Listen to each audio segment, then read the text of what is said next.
shit. Damn it. You got your answer. Yeah.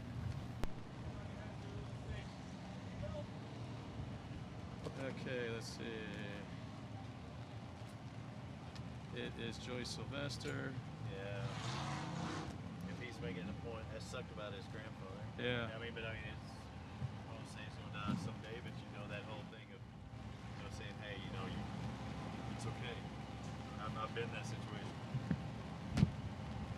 All right, what do you have for Sylvester? Rigid Industries is his primary. Rigid Industries LED lighting. Rogue Racing and Cooper Tires. Okay, which is first? Bill Amsoil. Check. Well, we're going to do 3. Yeah. Oh, Rogue Racing.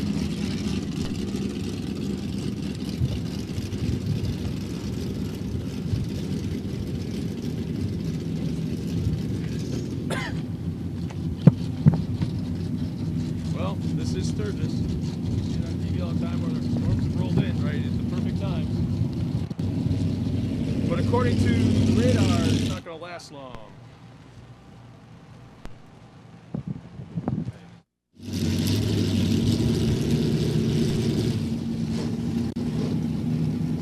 That mic on, so.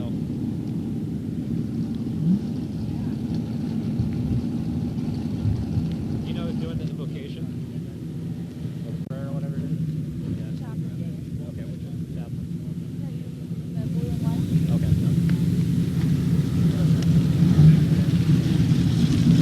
We're doing the prayer or the national anthem first?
Torque, the off-road championship presented by Amsoil, is fired up and ready to take on the chaos of the one and only Sturgis.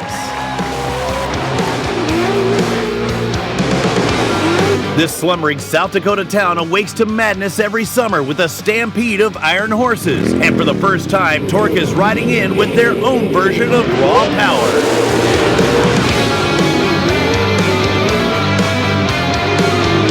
Drivers bring what they've learned all season to break this fresh track into submission, to tame this beast of the Wild West, and lay claim to this territory with the best in off-road. 600,000 horsepower fanatic road warriors are here to witness it all. Welcome to the nation's premier off-road racing series, Torque, the off-road championship presented by Amsoil.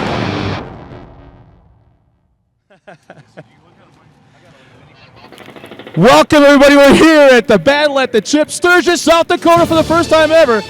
And the excitement we've had all day, yeah, Mother Nature's kicking us right now just a little bit, but the excitement we've had all day has been incredible. And this is one of those fun moments where a first-time event, first-time location, the guys, the teams, the drivers, the sponsors, they're ready to have a blast here this next 2 days. And not just looking forward today, this week, but months in the year. As soon as the schedule was announced, we knew that Torque, the Off-Road Championship, when they were coming to Sturgis, we knew this would go off in a big way. And from our announced position, we can look out and literally see hundreds of thousands of bikers, but motorcycle enthusiasts that are also going to be off-road enthusiasts at the end of the day. Well, it's really interesting because I was up this morning like 6:30, 7 o'clock, and so were a lot of the bikers at the hotels in our surrounding area going out on their morning ride, going someplace else, the Rockies, Mount Rushmore, wherever it may be, grabbing lunch, and now they're on their way back. And we hope everybody everybody stops here. In fact, we have quite a crowd already still walking the pit area. Right, yeah. No, the people are going to be walking in throughout the entire day. It's one of those bucket list things I think everybody says they want to do, but now that you're here, you go, oh my gosh, it's a little bigger than I expected.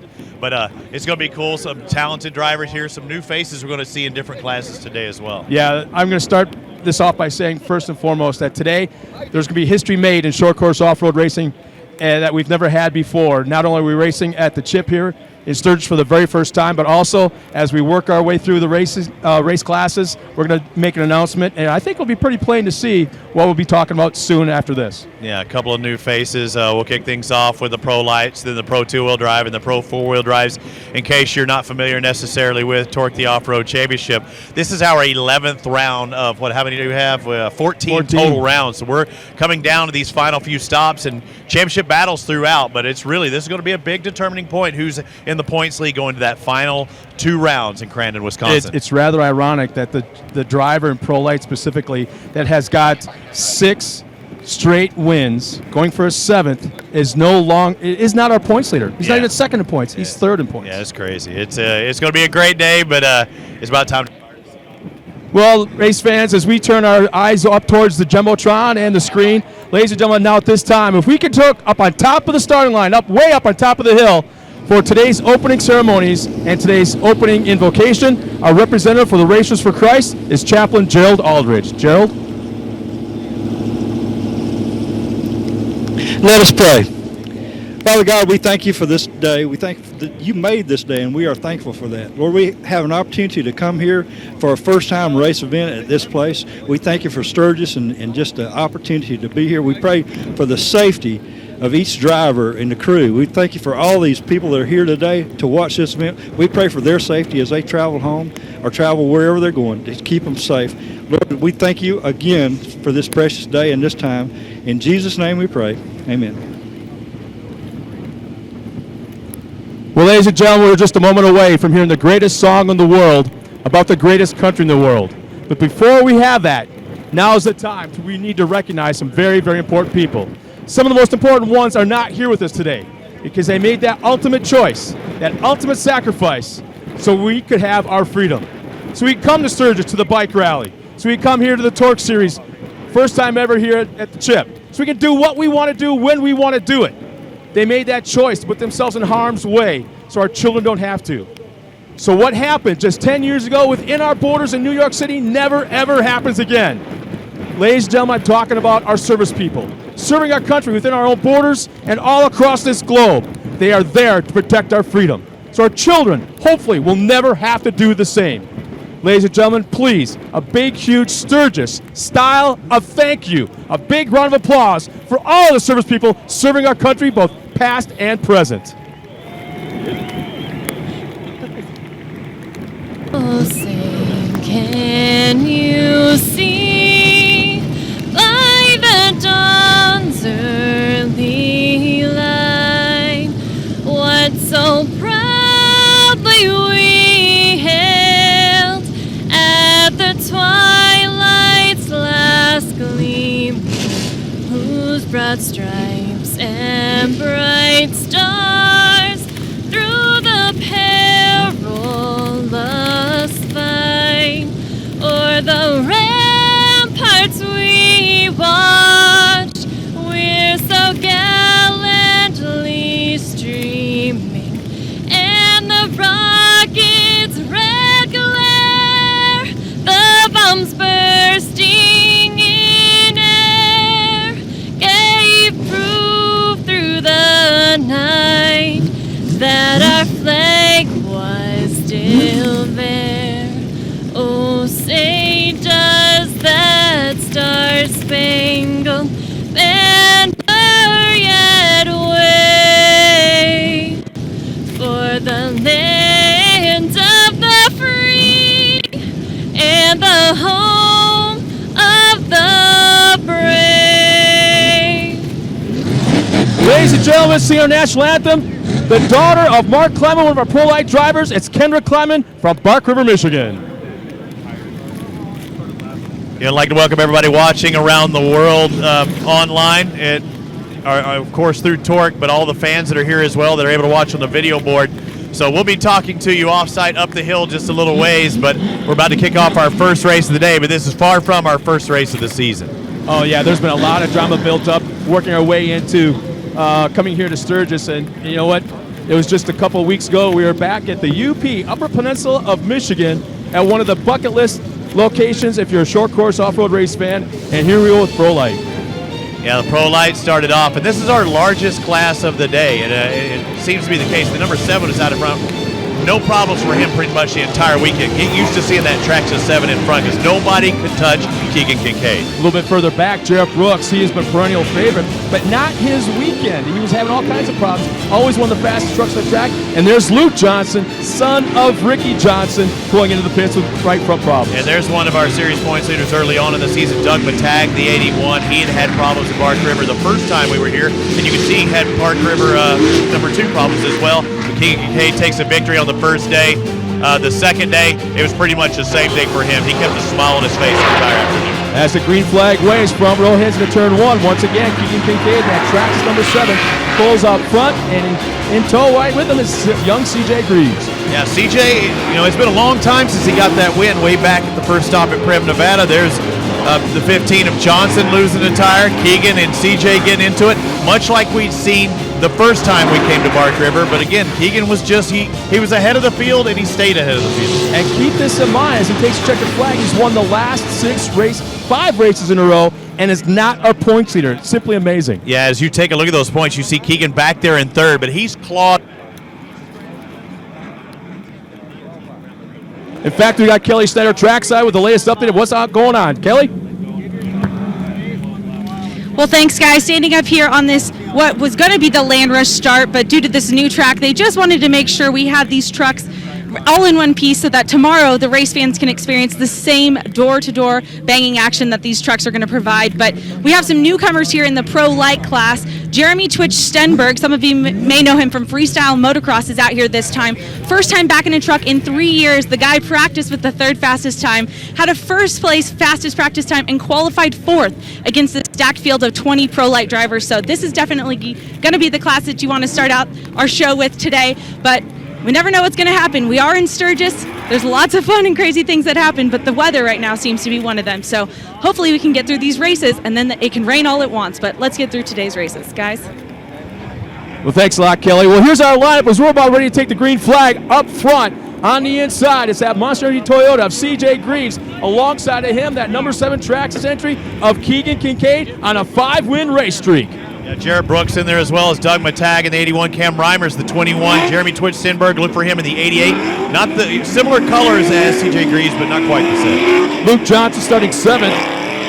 Alongside him, Sean Morris, the 27. Brad Lovell and Travis Dinsmore starts 9th and 10th in the 44 and 43. Watch out for Cody Kleiman, Jesse Johnson in the 15, Kyle Kleiman in the 42, Brian Osborne in the 54, and the 8 of Joey Sylvester. And rounding out the back, let's see, we got Scott Beauchamp in the 20, Andrew Kosak in the 95, Nick Baumgartner in the 12, Jake Lundry in the 58, and Ian Harris in the 22. He'll start 20th. All right, look for those acceleration cones. You'll see 2 orange acceleration cones along this front straightaway, and right there's one of them. At that point, you see Kincaid with a good start. The first turn is a right-hand turn. CJ's going to be set up on that outside. Yeah, talk about timing it right. I think CJ was kind of caught off guard as Keegan got a great, right at the first orange cone, he accelerated. But look at the jump, though, that CJ had on that outside. You saw Jarrett Brooks in the 77 sticking those in there. Doug Matag, dude, he's been fast today. He's been extremely fast in practice and qualifying. Yeah, the guy that's running in that 3rd spot was really showing his way around in practice. And we're out here earlier yesterday, practiced 3 different times.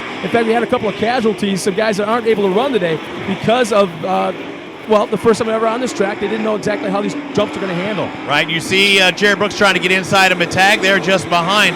But you see the number 7 out in front trying to check out Keegan Kincaid. And in Torque the Off-Road Championship, at the halfway point, they will reset the field the way that they are coming across that checker flag stripe. I also see was at the peak of Luke Johnson trying to sneak in the top 5. How about this? They're the 2nd, 3rd, and 4th. Ooh. The top 4, the same drivers have been battling all season long. And right now, Keegan could be going to that 6th straight. How about this? A little bit of puff of dust in that final turn, number 9. I think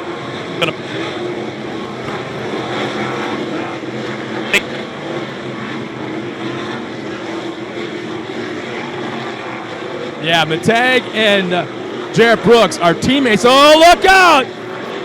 And that's a big drop-off. That's about 8 foot down off that banking. So, man, talk about a job saving that thing. Nice job, Doug Matag. Matag looked like he was moving into second, actually dropped back to fourth in that instance. That helped Luke Johnson. Actually, I think that I can't tell if that's Cam Reimers or Ian Johnson or Ian Harris running the top 5. Let's see. Yeah, it's Brooks.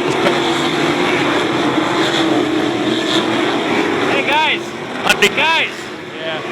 And what you don't see or understand is these are uphills. This is a downhill section into a left-hand turn. Yeah, you saw those right front tires kind of up over that berm. If they cut that corner too short or over-rotate, that's about a 20-foot drop down that banking. Now look, we got 3 trucks look like they're locked up on the back of CJ Greaves. Again, running 3rd and 4th. Brooks and Matag are teammates. Yeah, two teenagers going at it and trying to catch up to CJ Greaves. You want to be in second at that mandatory caution. You want to be in second place. You don't want another guy to worry about. But you see the 2 totally different lines. Brooks on an inside having a hard time getting the drive off of the turn. And I'm telling you right now, as strong as CJ's looking is running in second, this is only his first race of the day.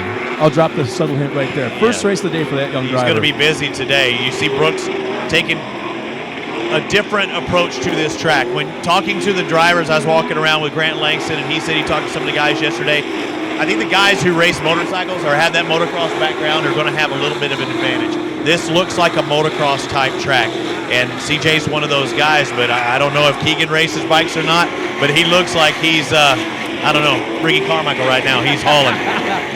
Call him the GOAT right now, at least this year so far. He looks like that in Pro Lights right now, because I mean, nobody has anything for him at this moment. And he's a big guy, too. He's a big kid. Maybe he's getting better traction. All of 23, 24 years old. Yeah. But and look at this. Oh, man. Oh, Luke got spun around. Luke Johnson getting spun around a little bit. Is that Matag? He's hooked up with Matag and just climbing, snuck. So he goes from about 6 to 9. Meanwhile, that's exactly what that young driver wants to see. Keegan Kincaid, all that ruffle and tussle going on behind him as he starts to pull away. But like you said earlier, keep in mind that there's a competition yellow coming out where there'll be a red flag and a yellow flag being waved simultaneously at the halfway point, somewhere around the halfway point, where we'll slow the field down, the pace will come out and collect the entire field nose to tail for a second half restart. Don't you think that Keegan Kincaid is smiling huge now? You talked about at the top of the show, 3rd in points. He has some ground he has to make up. He's 15 points behind. He's doing just that if it finishes the way it is, because CJ, not really in the point. He's behind. He's not really in that tight points battle, but he's got Matag back there. I mean, he's got the guys he needs to be behind him.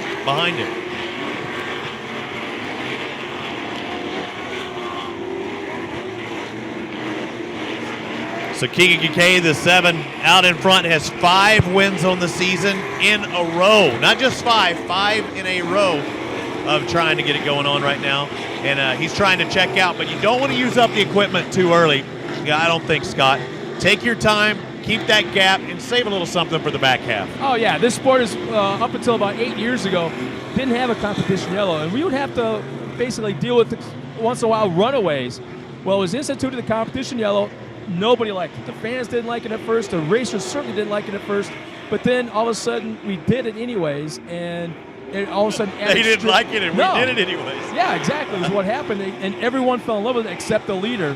And also, the team started liking it because it added strategy to the first half of the race and the second half. So you guys can, they can set up a truck to run on a dry track, which is usually what's going to happen in the second half of a race, as compared to a wet, soupy track. So it added a lot of strategy to that competition yellow. That last little left-hand turn, that would be turn 8. That's a tough one. I mean, it's downhill, off-cambered, and it will run up and pothole up just a little bit as Jarrett Brooks really put the pressure on. He's going to have a good drive, and more importantly, he's going to be on the inside of CJ. If he can get another half a truck length, he can push him wide on the track, and there's that half a truck length. But watch it now, because the advantage in this corner is the outside berm, and Jarrett Brooks goes outside to use that left rear on that berm, and pulls away from CJ, yeah, almost all too easy. CJ tried doing that over and under, and there just wasn't much under. Nothing there, yeah. One thing to look at in these Porsches, you see a little bit of dust. That's not a problem. The dust's not a problem.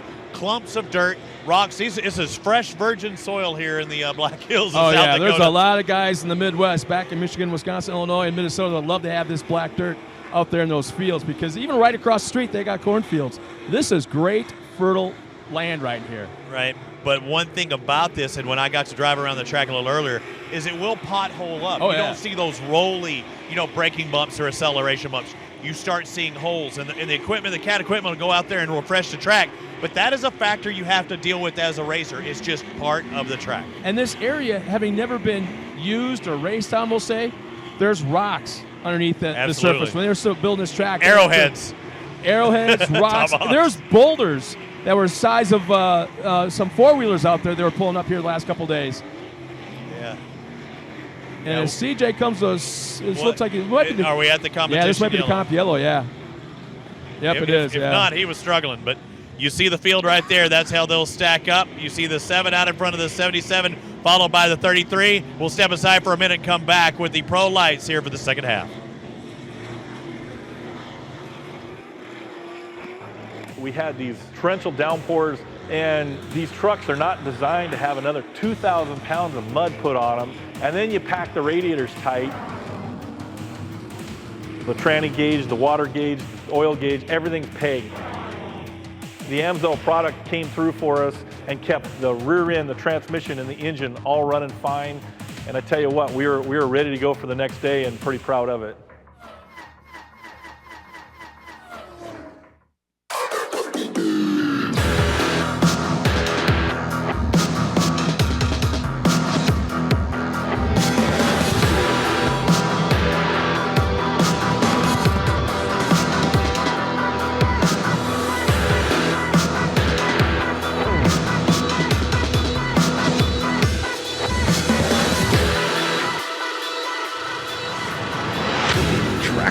The fastest name in radio control. And we're back once again as we get ready to take the green flag. We're at the competition yellow of round 11 of the Pro Light here at Sturgis, South Dakota at the Buffalo Chip Motorsports Complex. First race ever here for the Torque Series, presented by AMSOIL. And, man, there's been a lot, like I said earlier, there's been a ton of excitement here. Yes, there has been. And now we'll see, does anybody have anything for Kincaid? Was Kincaid pushing it throughout that time? I think Jarrett looked very speedy. I think he's looking racy. CJ, same thing. But I also want to point out the 21 of Cam Reimer snuck into that, that top 5 spot, and he's looking for his best finish of the season as well. Brad Lovell's right there, and you see Kleiman, you see. I thought Luke Johnson was fast till he got into it. Matag is the one right there that just exited the screen that's losing a lot of points right now. Yeah, he's only 4 points behind the champion. 3 rounds of racing remaining after this race. So there's the green flag. We're back underway. Jared got a pretty good jump back in second place. He was your points leader at the start of this season. Now the top 2 trucks are running Cooper tires, so we'll see if that may be an advantage.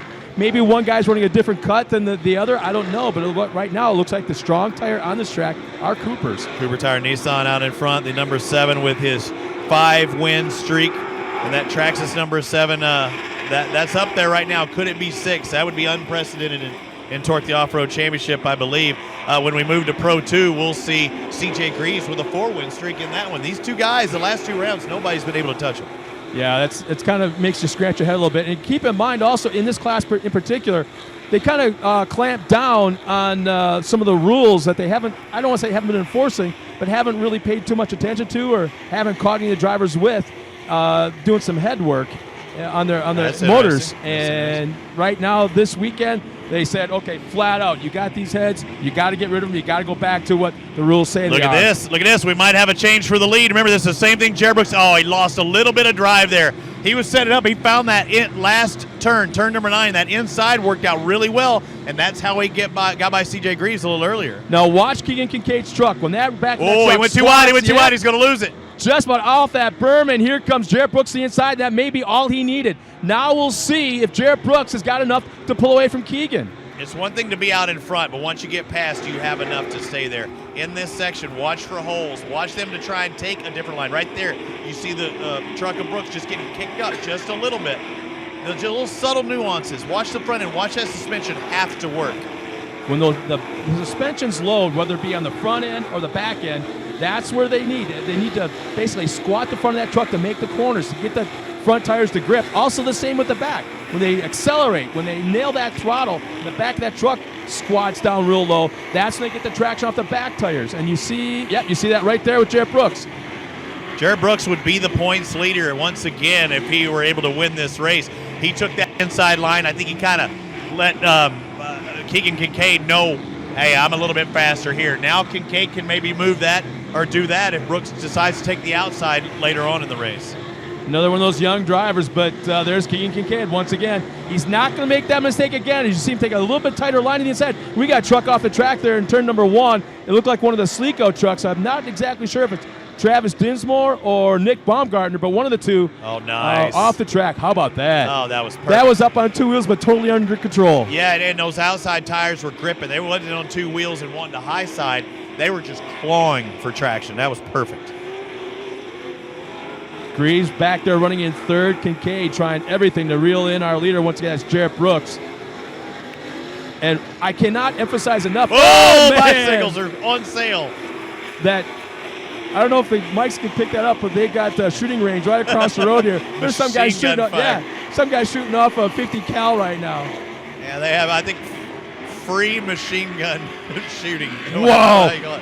How close he came to that tire, I mean, it's drifting. The skill, man. It looks like he's in Formula Drift or something because he's using it almost like a clipping point. He had been doing that, and I thought the guys behind that time would see that and maybe make that decision and go inside just like he did, but they chose to choose that a little bit farther outside line. The elevation change. We should have probably gone out there and kind of tried to measure their GPS this. But the elevation, let's see what's happening here. We may have a yellow flag. And for them to be going that slow, it'd be a full course yellow. There's one truck pulled off. Oh, is that Twitch? Looked like Twitch was, there's a truck in the infield and the driver was out of the truck and ripping off the hood on his own, so I'm not exactly sure who that was. And Jeremy Twitch Stenberg of freestyle motocross fame, X Games medalist, racing in the pro lights today here with us. I think he has aspirations to race with us here. Yeah, he's talking about coming back next year. Yeah. Next year for the series. He was 4th fastest in qualifying. Right off the trailer, yeah. The guy was fast here. Yeah, off the trailer he was top qualifier, and then he's a 3rd. And he's still top 4. It's if that's Twitch that was in the infield, he looks like he's back moving again. I'm not seeing it right there. No, it's not Twitch. It's a blue truck. Oh, that's Sean Morris. But I was looking a little more to the left. That's Sean Morris. That's probably why the yellow flag came up. Yeah. Now you get a concept of the banking of this track, but then also how far down off the track that is. That's about a 20-foot drop off the track down to the facing the wrong direction right there. See Kincaid running in 2nd, Greaves in 3rd, 4th. I want to say that's Cam Reimers. Yep. Reimers Lovell should be following. Luke Johnson. Cody Kleiman. Matag Johnson. Mark Kleiman. You know, now that Joe Sylvester. Did not see. There's 18-year-old Brian Osborne. How about that story of that kid? 2 guys, 18 years old, all on their own, from California, but living in Crandon right now. Having fun with in a shop, yeah. What was living the dream, man. His Facebook, what was he doing, like an East Coast style? Oh, yeah, they're wearing the hats. A Midwest style versus West Coast flat bill. This is how we wear the flat bills in California, and this is how we wear the baseball hats in Wisconsin. Yeah. Yeah, you have to have proper bill etiquette. It looks like, if I recognize that fire seal, it looks like the Sleeko truck that pulled off the track earlier, a lap or 2 ago. That was. And there's Twitch. I was going to say, we still have not seen. Oh, the window net's down. He's going to have to come in. If he can't get that up on his own, which I doubt, it doesn't even look like he's trying. Yeah, he's trying to come down to that front straightaway, but this would be where he'd pull off over on that section. So there's a good shot of the running order. Jarrett Brooks, Keegan Kincaid, CJ Greaves.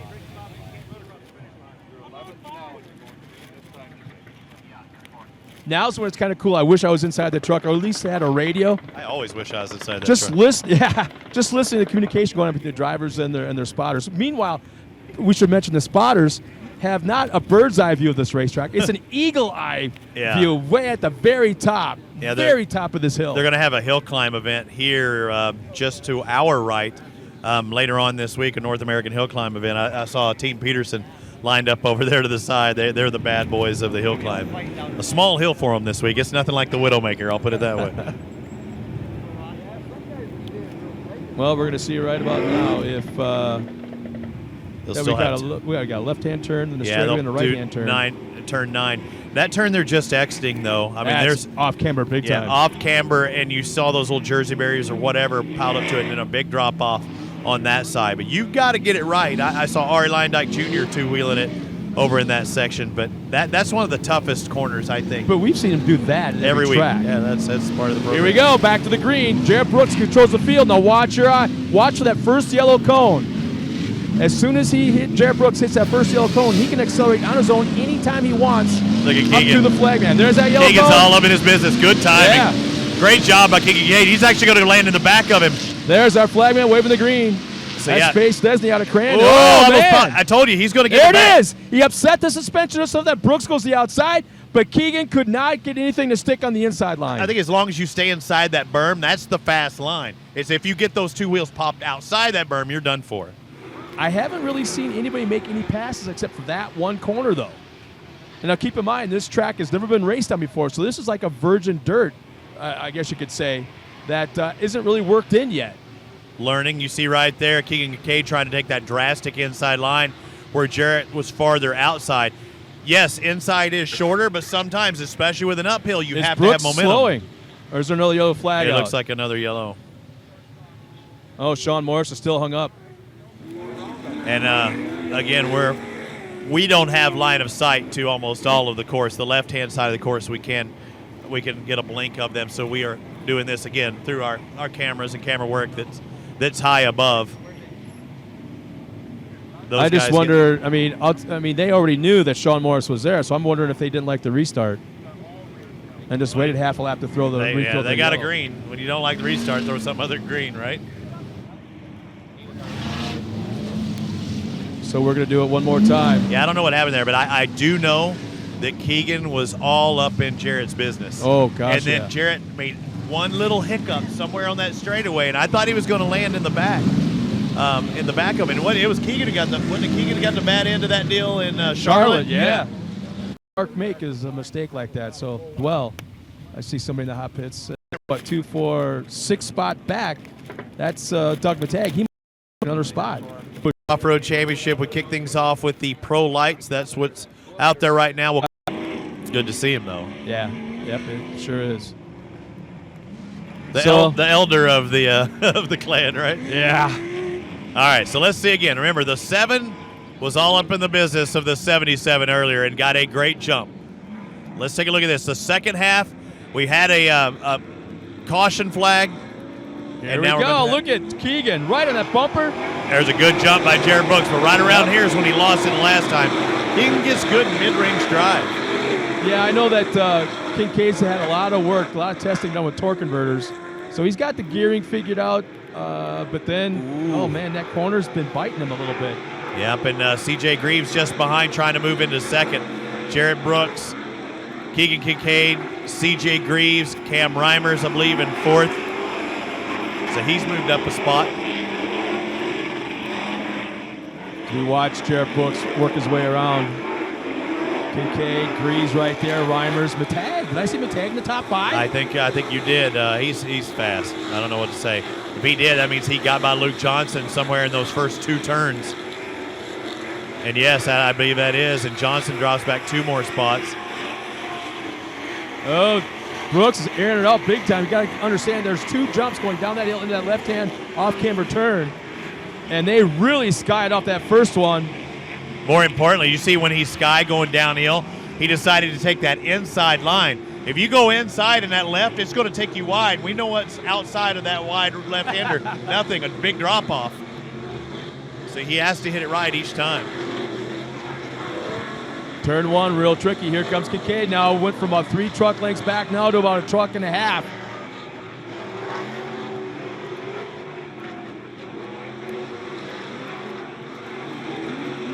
So let's see.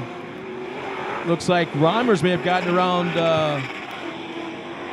Brad Lovell in about 4th or 5th spot just a moment ago. Again, Jared Brooks, Keegan Kincaid. This is the story right here. These 2 drivers.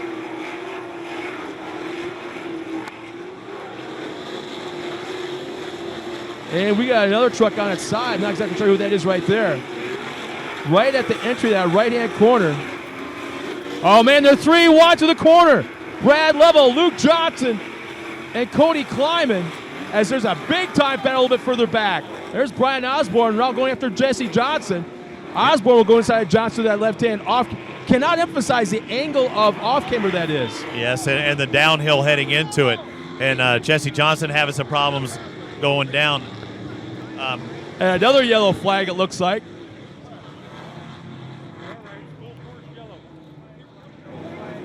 So we have not seen the white come out yet. So we still have at least one more lap to go. There's a good shot of the man that's got the sweet wrist. Waving the flags, not only for the whole entire Torque Series, but every time we hit the stop at Crandon, his hometown.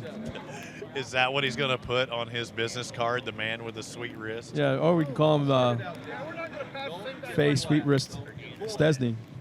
We got Joey 2 Chains. I'm not calling him that. Sylvester. You're Scott Purple Rain.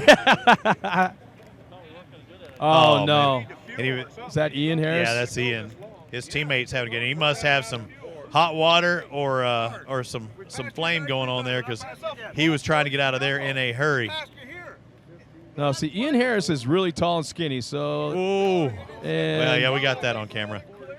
When you're hot like that and you don't know where it's coming from, I mean, they're all using fuel. It's not alcohol, so you'd be able to see a flame. But just say it's boiling water. Yeah, when it's boiling water on the stuff and stuff, you know, in that fire suit, it's gonna get you out of there in a hurry. See, there's something interesting right there. We got Ian Harris off the track, but you saw one of our track guys pulling the right rear fender of. Let's see, there it is, a white fender. That's off of. Let's see, Brad Lovell's truck.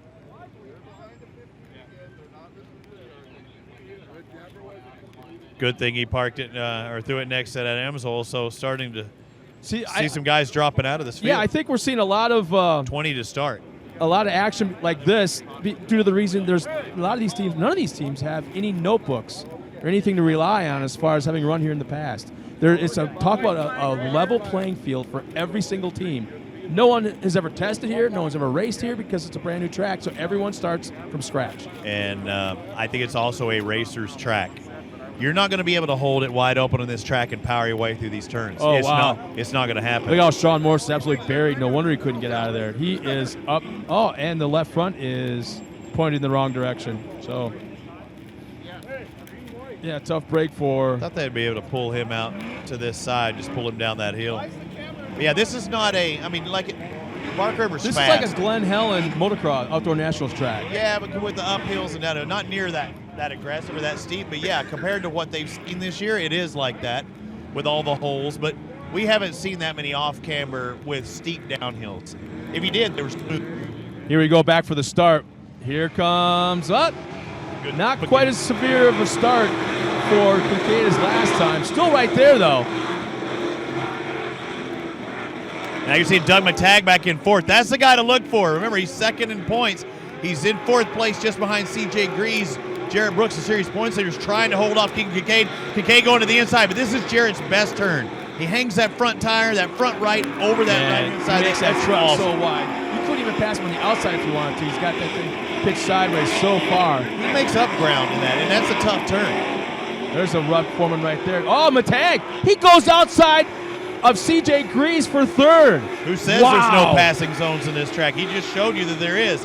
Let's see what he has for Keegan Kincaid. He was fast earlier and got into it with Luke Johnson. Now he does the same thing. He rests that right front on the inside, that drop off. It's almost like it's an anchor. You throw that right front over the edge. Let it pivot. Yeah, exactly. Brad Lovell starting to sneak into the picture now, trying to get in that top five or barely into that five. And the rain is starting to come down just a little bit more. Even though there's blue skies out, we've got the rain is coming down probably a little bit more than we've had the entire race. So this is going to make the track even greasier now. Yep. We're going to see some. There's the white flag. 1 lap remaining. We're going to see some pirouettes for sure here in a hurry if this thing doesn't get over with, because it is coming down much stronger. Looking on the inside, looking for traction. I think the best line was Jarrett. Look, Keegan Kincaid cannot find grip. They are tiptoeing around this track. They are really slowing down. I'm assuming Now that is an uphill. No, there is no yellow. That's just an uphill with no traction. The window net's down. Jared Brooks, our leader, his window net is down. But what happens on the last lap when that happens? Because you can't pull over in a black flag. It doesn't matter. He's got to come off the track. Yeah, but he comes off with the checkered flag, so that would be the end of the race. If it's going to come down, that's the one to do it on. So let's see what he's doing. So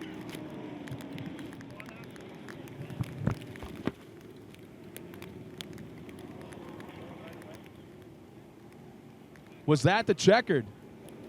That may have been the checkered flag. Jared Brooks taking the win. Matag, I believe, finished in 4th. Or is it? From our vantage point, it's very hard to see.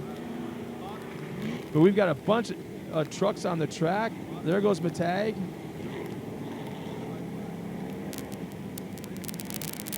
Where do you want me to go? Off the track. Damn it.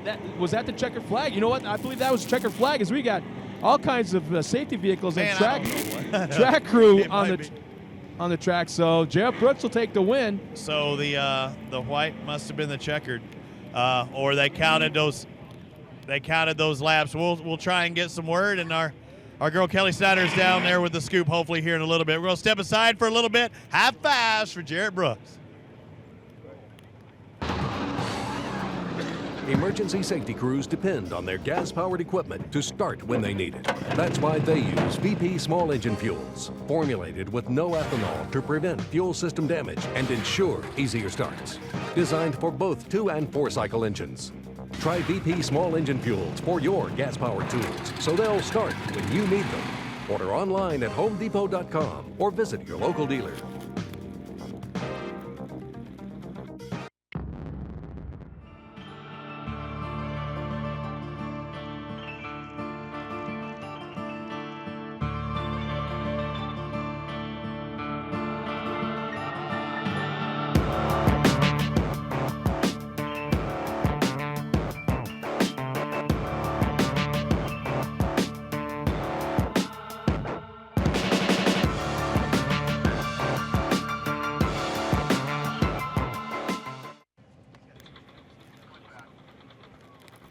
Once again, we're back here at the Buffalo Chip, actually right across the campgrounds street, the from road, it, yeah. And as we get ready for a podium interview with our top 3 finishers in the Pro Light, let's turn over to Kelly Snyder down at the podium with our winners of our first race of the next 2 days of racing. Kelly?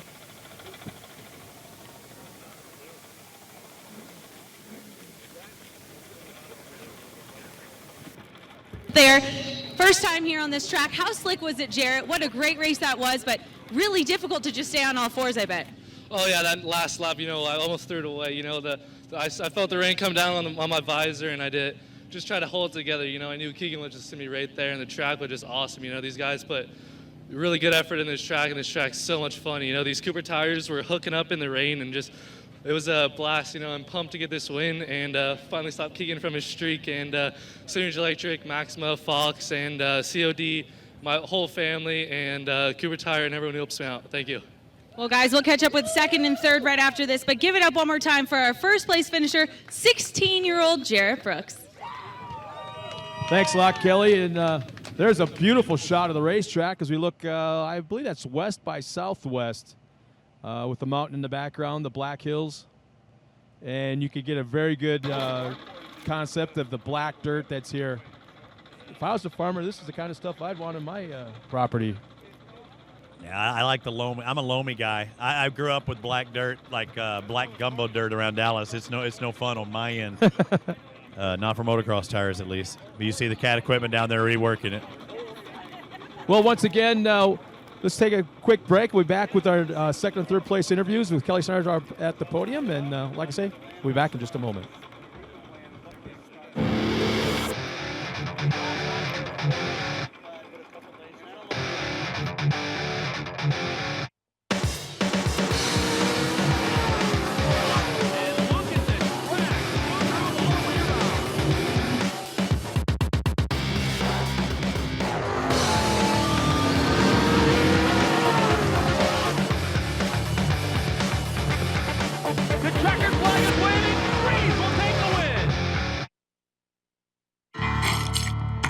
Before you get in, going. Get gone. You need to get a tire that gets you. A tire like Cooper's revolutionary new CS5 with premium touring innovations for the way real drivers really drive. That's real life performance. Because life's a road trip. Come on, let's go.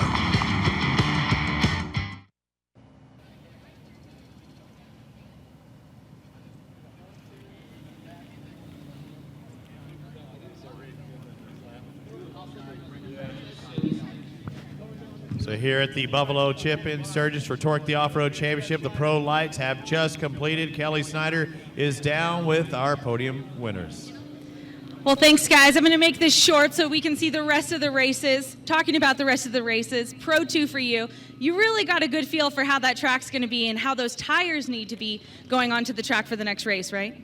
Yeah, the rain definitely got it. It got super slippery at the end, and we just didn't have it today. We were a little bit off in the race, and we were right there in qualifying, but I guess we missed something with the rain. So just thanks to everyone coming out, my family, the Lord for keeping me safe, Monster, Toyota, Maxxis, Forest County, Potawatomi, MagnaFlow, Sturgis, all you guys for coming out. Thanks a lot.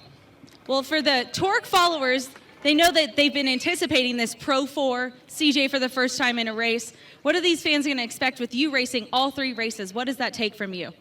I'm young. I got this in me, but we're just going to go out there and keep our head down and hopefully put on a show for you guys.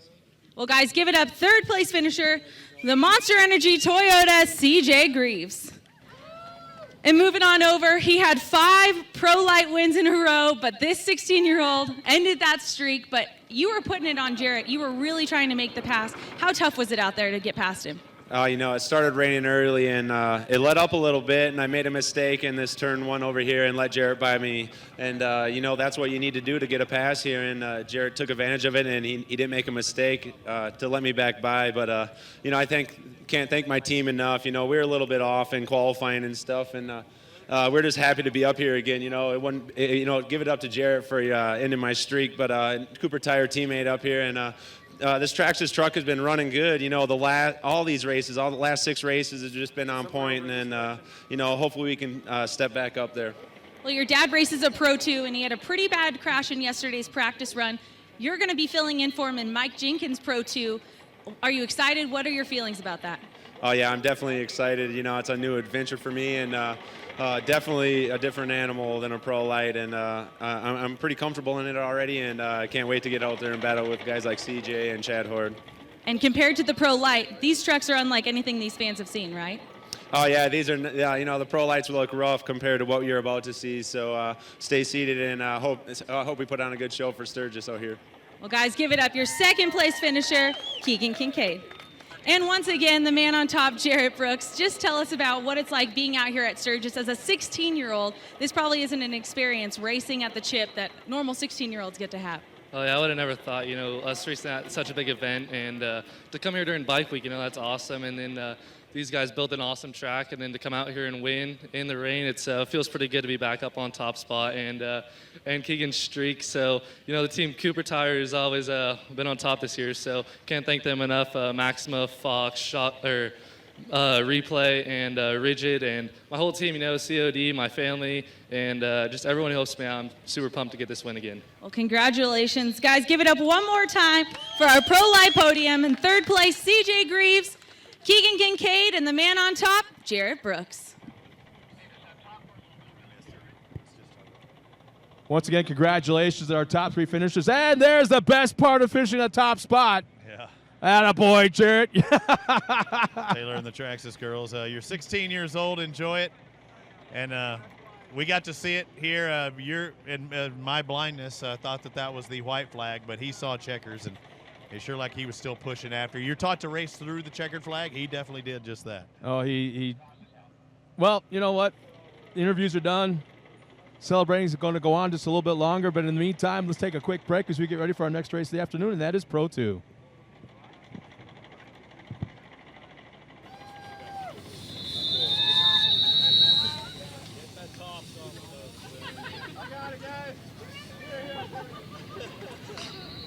They're pop-offs. Ready. Drive. And 90 degrees up on 2 wheels. Fly.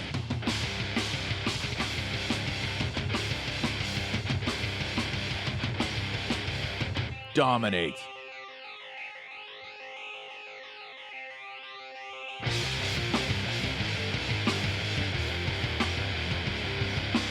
Celebrate. MagnaFlow. What is Monster? It's killing tires on the ultimate gymkhana course.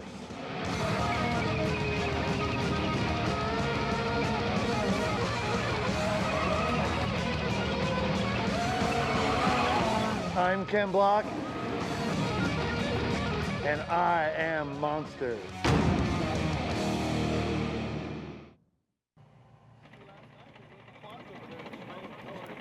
And we're back here at the Buffalo Chip at Sturgis, South Dakota. You can see Pro 2 getting ready to warm things up and get underway for the parade lap and take the green flag. We're going to amp it up just a little bit. I guess you'd say we could double the horsepower. 2-wheel drive, full-size trucks. And how about that? We got Johnson on the inside. We've got, I think that's Nick Tyree on the front row as well. So it's going to be very interesting. A couple of California boys. Yeah, and just like in the pro lights, these guys are in a tight points battle as well. And we look back at the last round. We were in Bark River twice this year, but Bark River number 2, some exciting racing in the pro 2-wheel drive. Now Bark River is located in the northern peninsula of Michigan, and there's a green flag. Look how green everything is there. You see C.J. Greaves and Mike Jenkins on the front row going into turn 1. Little contact, but that's off-road. Jenkins will take the whole shot. Still has the lead, but look at this. They get hooked up, and the teammates. You got Jeff Kincaid and Mike Jenkins. Both of them got the bad end of that deal, but nobody got as bad a deal as Ari Leindock Jr. Watch this. Again. Front right sticks into the ground, and it's one-handed double face auger with the twist. Said he got into some contact with Jenkins, and then look at that whole right No side. right front of any kind. And when he came over that hill, and there was no right front there. Yeah. And he kind of messed up his left front or left shoulder again from earlier in Prim. And C.J. Greaves goes on to take the win. That was his 3rd win in a row in the first day of Bark River, but you don't see him in the picture. There's day number 2. Day number 2 at the start. But he comes back hard, quick. Jared Johnson had a great start to this race. It looked like it might have been his day to finish on the podium for the first time. Yeah, that was the best we'd seen him drive all year. These two got together just like they did at Bark River 1. But, again, back-to-back victories, just like we saw in Pro Lights. This time it was C.J. Greaves. And instead of Keegan Kincaid, like we saw in Pro Lights, these guys ready to fire it up again. Steve Barlow in the Cat Machine number 2. Yeah, Jarrett Johnson looked the best we've seen him, period. Oh, and the thing is, those guys, the entire crew, everybody from his dad, Jarrett, Jesse, and all the crew guys work so hard, and they are so due for a podium spot. Now, I said Jesse earlier was the one that got in a wreck. Was it Jesse or Jarrett that had rolled in practice yesterday? That was Jesse. Okay, so that was Jesse. So Jarrett doesn't have those negative connotations coming out here. And there's the points. There's the points for Pro 2 as they stand right now. And C.J. Greaves has a pretty sizable, substantial, over Chad Horde. Can't keep him out at any round of racing. No. He looked really good in practice qualifying today. Now, Jeff Kincaid, we will not see him here today. No, in fact, you see the number 4 out there, but that will be Keegan actually driving. Well, here's the interesting story with that. Yeah. Jeff's truck is wadded up pretty bad. They couldn't get that taken care of. So that is actually Mike Jenkins' chassis, or Mike Jenkins' truck. They put Mike Jenkins' body on it, but Jeff Kincaid's number. So the points stay with the number with Keegan as driving. Very simple. Yeah. Very simple. Keegan's going to be out there in the number. And in practice, I don't know if you saw it today, he actually wheelied his way through the rhythm section. Nice. And the front tires never touched the ground all the way through there. Man, that thing looks so strong. I think you might see a future Pro 2 driver, maybe as early as 2015, parked right now in that number 4. He was wheeling pretty good in that Pro Lights as well, just not quite good enough. About a few more minutes to go. We'll run through the guys in this Pro 2-wheel drive. Justin Keener Well, actually, no. I was looking through the last one. Yeah, Justin Keener signed up on here out of Iowa. Should be picking up the field, the number 3. But I think we'll step aside for just a moment, come back. When we will do that, it'll be the Pro 2-wheel drive starting grid here in Sturgis, South Dakota. We're just outside the famous chip. Start the cameras.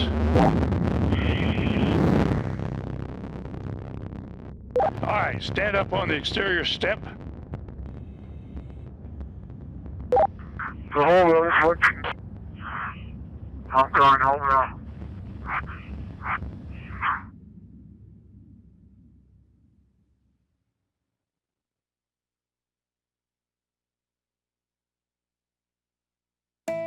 Husqvarna's latest innovation is based on a simple fact. The Earth is not flat. Its hills, valleys, and uneven terrain inspired Husqvarna to create a line of all-wheel drive mowers that help make easy work of any mowing challenge.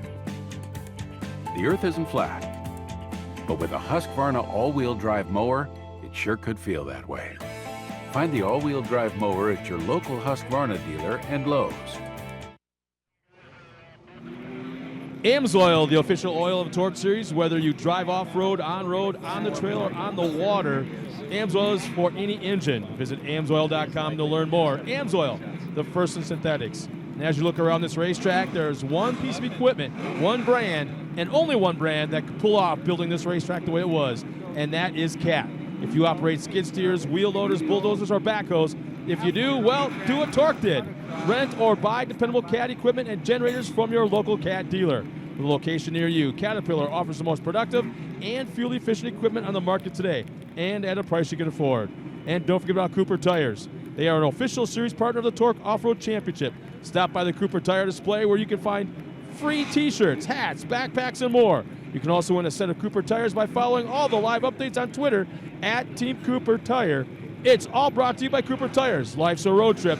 Come on, let's go. It looks like they're starting to roll off the line for the Pro 2-wheel drive in this one.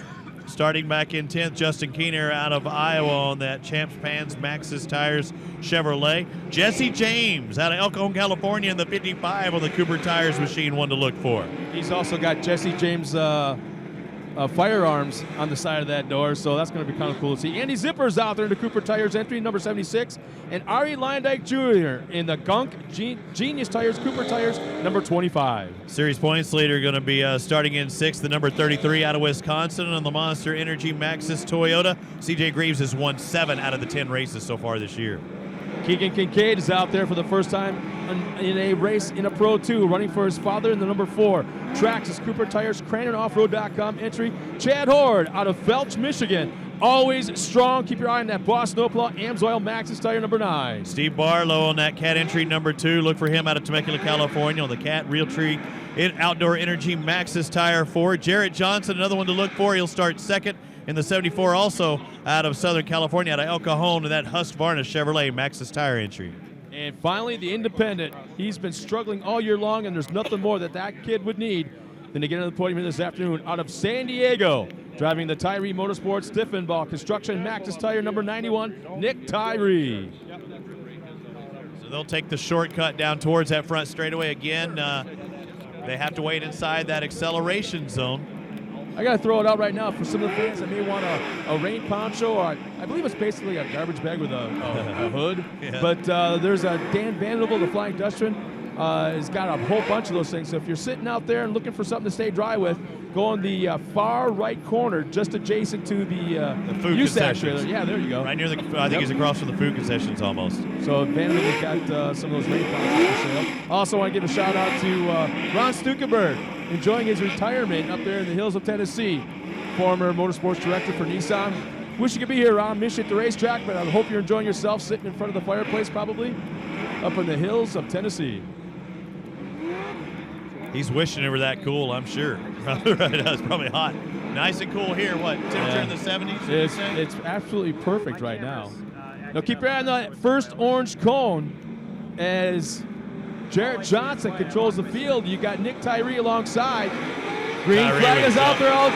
Oh, man, 3 wide down the front straightaway. But look at Chad Hort on the outside. Watch the red truck. He's going to be set up on that outside. We know there's been more grip there, but Johnson, there goes Tyree down. Had the whole shot, just worked his way through the pack unofficially. That's only one direction, that's backwards. It was a slow rollover. He had the start, and he didn't want to go wide, and he just overcooked that inside turn. Yeah, that sounds like a full course yellow's coming out because that's a bad spot. Right now, with that little bit of rain, it's making that track real greasy. Absolutely. Yeah, it's not like rain on a fluffy track where you know those grooves can make a big difference. You have rain on a hard, slick track with rubber on there. I mean, it's like ice, literally. It's like somebody putting, Wesson oil down on the shopping, floor at your grocery store. So I'm wondering if we'll go back to a complete restart.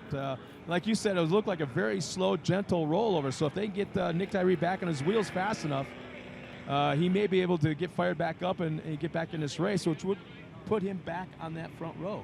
Yep. But not if he caused it. If he caused it, he'll put him in the back. Well, here's the deal, though. We never completed a lap. So we have this debate. Not you and I, but I'm saying, they have that debate all the time about how to do it. Hey, Louie. There's Big Louie from the Wild Man. Okay, that's not a bad thing as long as there weren't any flames. Okay. He's on his wheels, but is he buried in a swamp? Is it dry enough to, it looks real swampy right there. Whoa. Boy. Places to go. Boy, for such a gentle rollover, look at the cosmetic damage.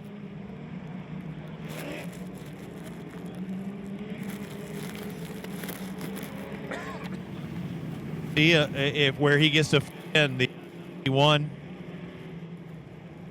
And I know there's a possibility also guys are looking at the guys on the restart too, because you cannot pass somebody until you make that first jump. Is right? Actually you have to stay right in line. If you're in the second row, you got to stay right behind the guy in front of you.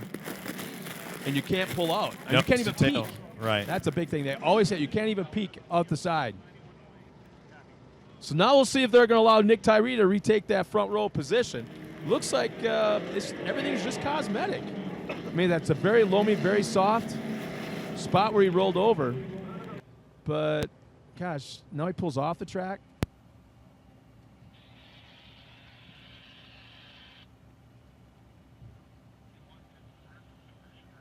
Boy, the visor's still down, so he may have some sort of mechanical issues. He might feel something. Like I said, that puff of smoke, I mean, he might have a sound. Something just doesn't feel right or sound right. Don't tear up the truck where you have a chance to run it tomorrow. It's two events. This is round 11 and 12. He may have just pulled off to the side, waited for the pace truck to catch up to him. And pull back across. Yeah, and then pull in right behind. Maybe. Or not. Yeah, no, he might pull into the back of the pack. I can't imagine being out in front, rolling it, and then letting him start back on front when you're the one that causes the yellow. So it'll be curious, but it's up to the USAC officials. So we'll see if Nick Tyree does pull in there. And it looks like that's going to be the case because we've just got one truck on the front row now. Period. And there's Nick Tyree pulling into the back. Yeah. Well, I'm glad he's back into the race. That's the whole thing. So you're saying there's a chance. In the words of Dumb and Dumber. So you're saying there's a chance.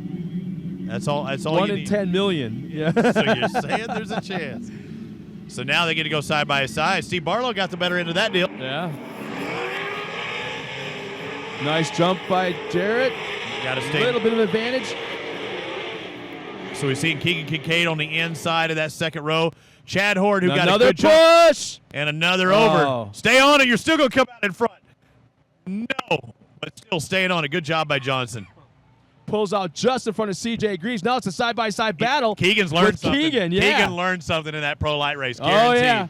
And the thing is, you can make up for a lot of mistakes with horsepower. Keegan learned that inside line, and he saw Jarrett Brooks do it, and he did it to some extent as well. He learned and went to school on that pro lights, and it's really paying off in the Pro 2. Look at Chad Hort. He's on it, isn't he? I think this may be Chad Hort's day. The way he was in practice, but there's something about that points leader, CJ. Yeah. I mean, once he can get his... he's looking for 5 in a row. I think there's something. needle his way through here. Yeah, CJ's up to third now. Remember, CJ Greaves started in 6th. That's got to be a tough, slippery turn, that bottom left-hander. I think the track is going to be perfect in about 6 laps. We're going to have a perfect track right now. It's going to be perfect in 6, or you think it's perfect now? No, I don't think it's perfect now. It'll be like probably 5 or 6. But I had a chance to talk to Johnny Greaves earlier this morning and talk about CJ, and he kind of snickered to himself as we were talking that, maybe CJ was actually listening when he was a little kid and not just off. Yeah, doing his own thing and not paying attention. It's like, I think some of his ability, some of that talent is even surprised or has surprised Johnny to a certain degree. And he kind of says, maybe he actually kind of was watching every once in a while. But then he'd go off and disappear and start playing again. Hey, he was a kid. Look at this. CJ Greaves, the fastest guy on the track. You liked the way that Chad Horde looked in practicing today. CJ is the fastest. I'm here to tell you now. And if Chad Horde... So, Chad... get past. Yeah, Chad Horde, he likes to hang it out. He'd be like a fantastic sprint car driver, I think. The way he just loves to pitch that thing sideways in the corners. But while you're doing that, you're also scrubbing off a little bit of speed. Meanwhile, CJ's a little bit more calculating, I guess you'd say. Oh, yeah. Oh, man! Door handle. Yeah. Chad Horde came in there and did the MMA slide job to the inside of Keegan Kincaid and takes the lead. Kincaid falls back to second. Now that CJ saw that, will he try the same thing as Chad slides out to a certain degree, bounces that left rear off that dirt berm, and maintains the point?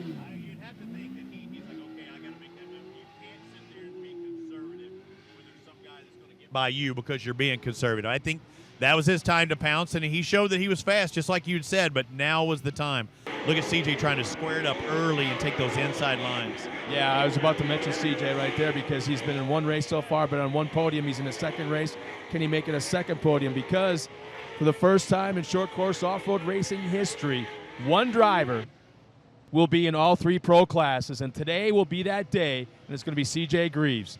Incidentally, he's starting in the second qualifying spot. This morning, he qualified second in his first qualifying session behind ever. Only his dad. So you're going to have the Greaves boys. And the thing is, there's a 6-spot inversion in Pro 4 today. So they're going to be starting in row 3 side by side. Number 9. Look at the lead Chad Horse extended. Probably about a 20-car length lead. Yep. And in all actuality, yeah, this is his first race against Keegan, so it's kind of, to a certain point, it's untried. Show him in the lights, but now that he's got different machinery under him, it's going to be a little different. But if you're Keegan, you're loving more horsepower. The ability to put that truck in place, you can't go with the lights. In practice this morning, he was like a wild man in Pro 2. He was just absolutely just hanging it out and traction everywhere. And like I said earlier, wheeling through the rhythm section.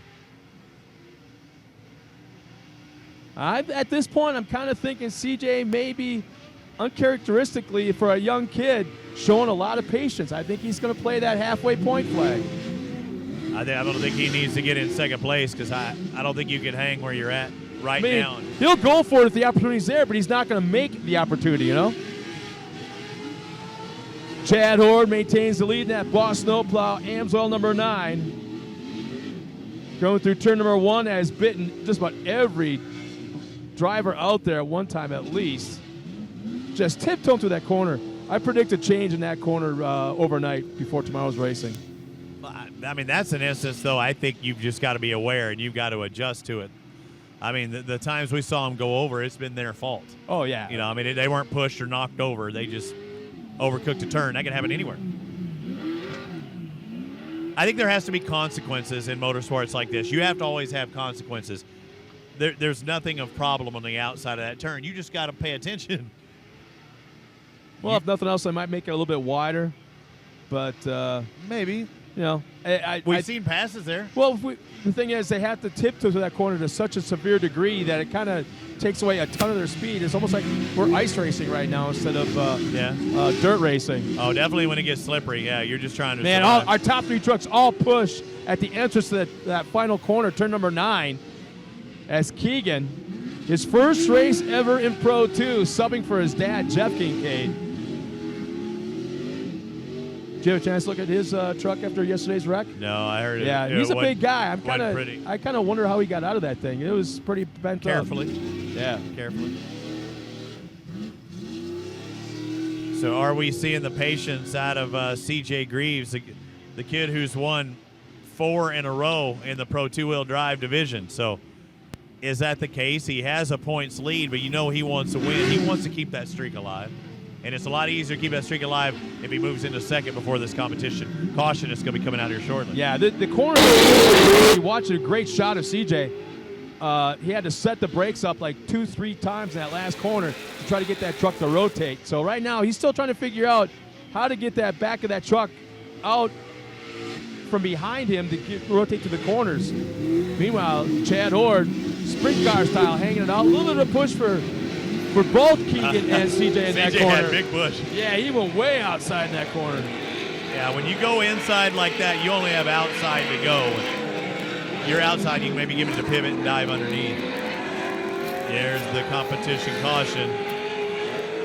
As we get ready for the second half, the Pro 2-wheel drive. Chad Horde's out in front of Keegan Kincaid and CJ Greaves. Those are your front 3 runners.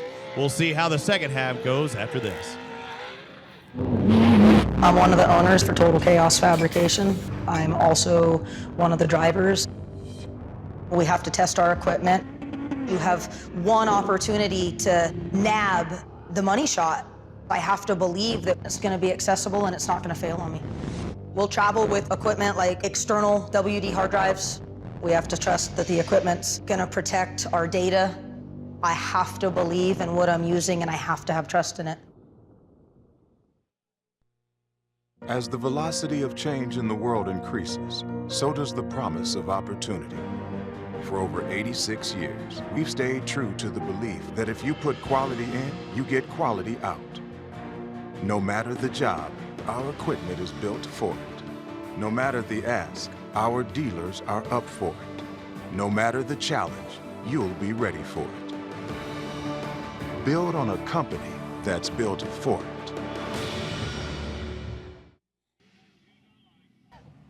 And we're back here one more time as we get ready to take the green for the second half of Pro 2.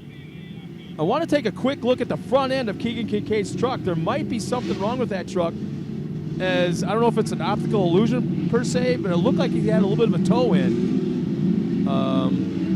Might have had an on-track adjustment. Oh, here we go with that restart. This is exactly what Keegan likes to do. If you watch the Pro Light Race, nice job by Kincaid, right in the back bumper of Chad Horde. And once again, he gets a pretty good drive right in the middle. Looking for a mistake out of Horde. Horde's smart and takes that inside line, but look where. You go that far inside, it pushes you out, and that almost cost him, Scott. Yeah, take a look at it. They got Barlow out there in the top 4. Ari Leindyke Jr., top 5. Nick Tyree. Oh, there he goes on the inside. He's going to get a drive. Can he square it up and dive under him here, though? Look at that. Watch the 4 go to the inside. He's not Big getting the push, drive. couldn't do it. The holes. He got into the holes right where he needed the drive. But he's still putting the pressure on. Good seeing Steve Barlow. He does. Look at the right front of Kincaid. He's got a toe-in issue. He's got handling issues in that number 4 Traxxas truck. There's probably a good maybe 2-inch toe-in on both the left and front tire. So both of them you think are towed in. And that's going to make that truck kind of dart and be a little stabbier if that's the case. Yeah, especially, no, watch the front tires, man. They just side to side, side to side, side to side like it's a sprint car. But look at that right front. It's not pointed straight at all. I wonder what would cause both of them to do it, though. That'd be the question. But that's going to make that handling very choppy, very quick. Really twitchy, dare I say? Yeah. There's a good shot of it right there. You can easily see that right front. Doing a heck of a job hanging on, though, but, man, the doors are opening. Chad Horde continually. He likes that outside. He likes to keep the drive. Even though he's opened up the door, he knows it gives him most momentum.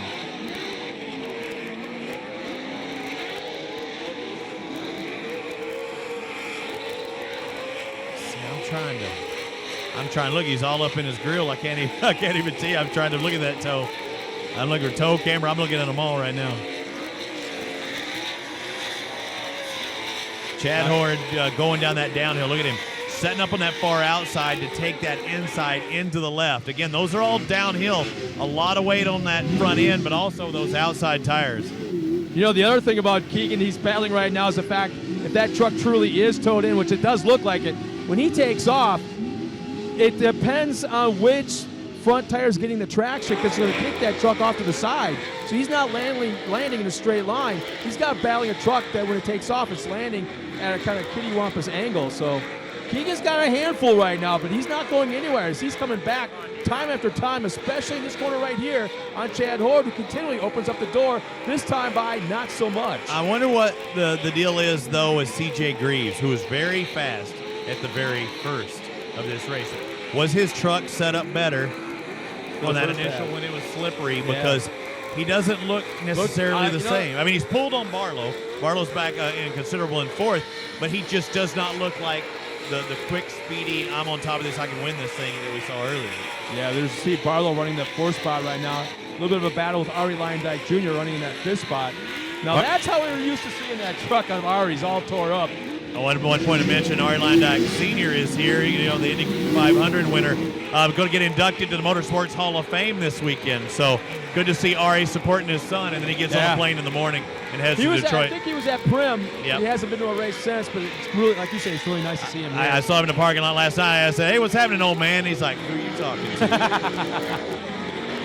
He's kind of like, hey, if I was there, so are you. That's exactly what he said, right? Chad Horde trying to stay tight to the inside. He knows that Keegan is quick because these guys are talking to their spotters. So they know exactly what's going on. And Ari pulls off the track. Ari Lyndike, you see in the background real quick, just pulled into the hot pit, so issues with him right now.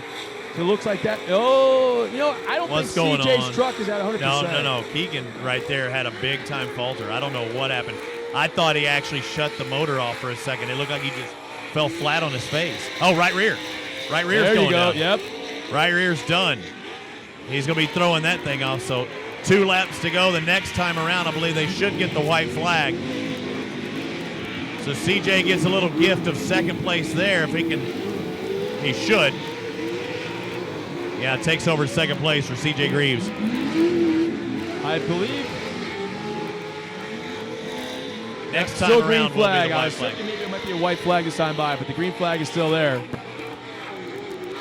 So it looks like that sidewall is already let loose on that right rear. So he's running on the inner liner now. It looks like the inner liner is ready to let loose as well. Man, tough break for Keegan in his first Pro 2 race ever. Yeah, running up there with the big boys, going fast now with only a lap and a half remaining. Does CJ Greaves have enough time? Not unless Chad has a big mistake. I don't think it's there unless, like you say, Chad has a problem. Like he, turn 1, sliding wide. On one of the uphills, sliding wide. That's what it's going to take. This is round 11 here at Sturgis, the first day of 2. The last win for Chad Horde in the Pro 2-wheel drive was back at round 5 at Bark River, and before that, he won the first race of the year back at Prim. Sounds like the white flag is coming out this time around. CJ, you know what? Never say never. He closed in some. Still a chance. Let's just throw it out there. Chad Horde still maintains the lead. There's the white flag. CJ, his second race of the afternoon. Let's just say it's his second podium. Yeah. We could be seeing 3 chapters of history this afternoon. Yeah. Water, at least it's a cool day. It's not. Whoa. Chad Horde right rear just slammed a rut, picked up that left front about 2 feet up into the air. This track is just getting ripped up right now. Holding air and everything good. Bad. Another right there. One, yeah. When you hit those and you knock the tire off of the rim, you knock it off. You hit it that hard, it's going to happen. Care what brand of tire you use. Yeah. You hit it hard enough, you're going to separate it. Chad Horde on the Maxxis tires, by the way. Going into that final corner, let's see. Yep, turn number 9. You got it. Final front straightaway. It looks like it's going to be the Boss Snowplow Ford with Amsoil number 9. Chad Horde of Felch, Michigan will take the win. CJ Greaves will take second. 2 races, 2 podiums for that young man. Yeah, good job by him, Chad Horde, pulling off the track. We'll step away as Chad Horde steps outside that Boss snowplow machine here at Sturgis. We'll be back in just a moment. When you take that checkered flag and you're standing top on the box, you're proud to have AMSO on your shirt. But I tell you what, when you take that motor apart in the dyno room and you look at those bearings and you see how great they are, you're really proud to be an AMSO driver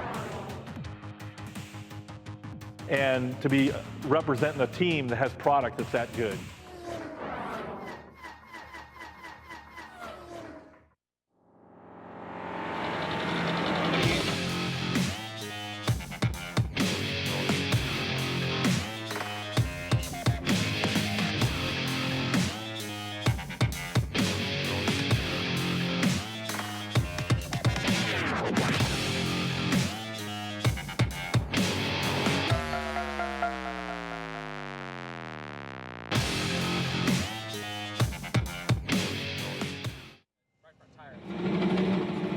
Welcome back here one more time. We're at the Battle at the Chip, the Buffalo Chip, right across the street. You can see the campers in the background to the far upper left part of the screen. Just a few of the campers. Yeah. It kind of goes way to the left, way to the left. And in more pastures than I care to count. Yeah. Oh, Chad Horde doing some victory donuts in front of the crowd. Yeah, he's kind of happy. He's doing exactly what he has to do to get back in the points chase. Yes, sir. When we look at that points chase, he had a 29-point deficit behind C.J. Greaves. He's only going to make up a couple this time. But one DNF, somewhere could make all the difference in the world, and we've already seen that this year. Heck, we saw it happen with Chad Horde at Bark River. He went from first to worst. He had, a win on day 1 and then just a massive crash on day 2. Well, as the guys make their way to the podium, let's talk about some of these guys here behind the scenes. Husqvarna is the world's largest producer of outdoor power products. Husqvarna offers a full line of lawn and garden equipment for the homeowner and the professional. Chainsaws, blowers, trimmers, lawnmowers, tractors, and zero turns. Husqvarna has everything you need to get the job done. Stop by the Husqvarna display area to find out how you can save 10% on your next purchase of Husqvarna outdoor power equipment. And Western Digital. Torque brings you closer to some of the biggest names and best trucks in off-road racing. Big things sometimes come in the smallest of packages. With a My Passport drive from Western Digital, you can store your life's biggest moments on a portable drive that fits in your hand. Follow at Western Digital and tweet using the hashtag #WhatDriveSYou for your chance to win a My Passport. Western Digital, absolutely. Hashtag #WhatDriveSYou. Hashtag #. Come on, man, really? Not a hashtag. Yeah, Western Digital does. Yeah, you got it, man. Yeah. Tony Bachhoven checking us out. Going to be doing the pit reporting for the NBC Sports Network coverage tomorrow. And Tony was talking about, have you tested the wares here of Sturgis? Have you eaten anything? I tested a gyro. I don't know if I go to South Dakota to have a gyro, but I was about to say, what? It was a good one. It was a For good real? gyro. Yeah. And you know what song they were playing whenever I was eating it? Somebody was going, "There goes my gyro." Oh, you know what? Take a look at that view right there. What a great shot of the pit area off to the, straight in front of us. See some of the fans are sitting in their lawn chairs, where it may be. They're all over the place. Yeah, I mean, they're all on the hill behind us, kind of like Glen Helen during motocross days. Right. There's grandstands off to the right, just off the screen. But being told right now that the fans can bring their vehicles and park right where they're sitting today to watch tomorrow's racing. That's cool. That'll be good. Watch tomorrow's racing. So tell your buddies you can bring your bikes. You can park right there. Yeah. You could sit on your bike, so you could have a seat. You don't even have to, haul a little chair. We got a camera down there. Maybe we get the cameraman to kind of walk to the crowd, check out some of these bikes. Yeah. I had a chance to hang out with some of my guys. You know what? I'm going to interrupt myself and go right down to the podium as we've got Kelly Snyder with our winner. Kelly?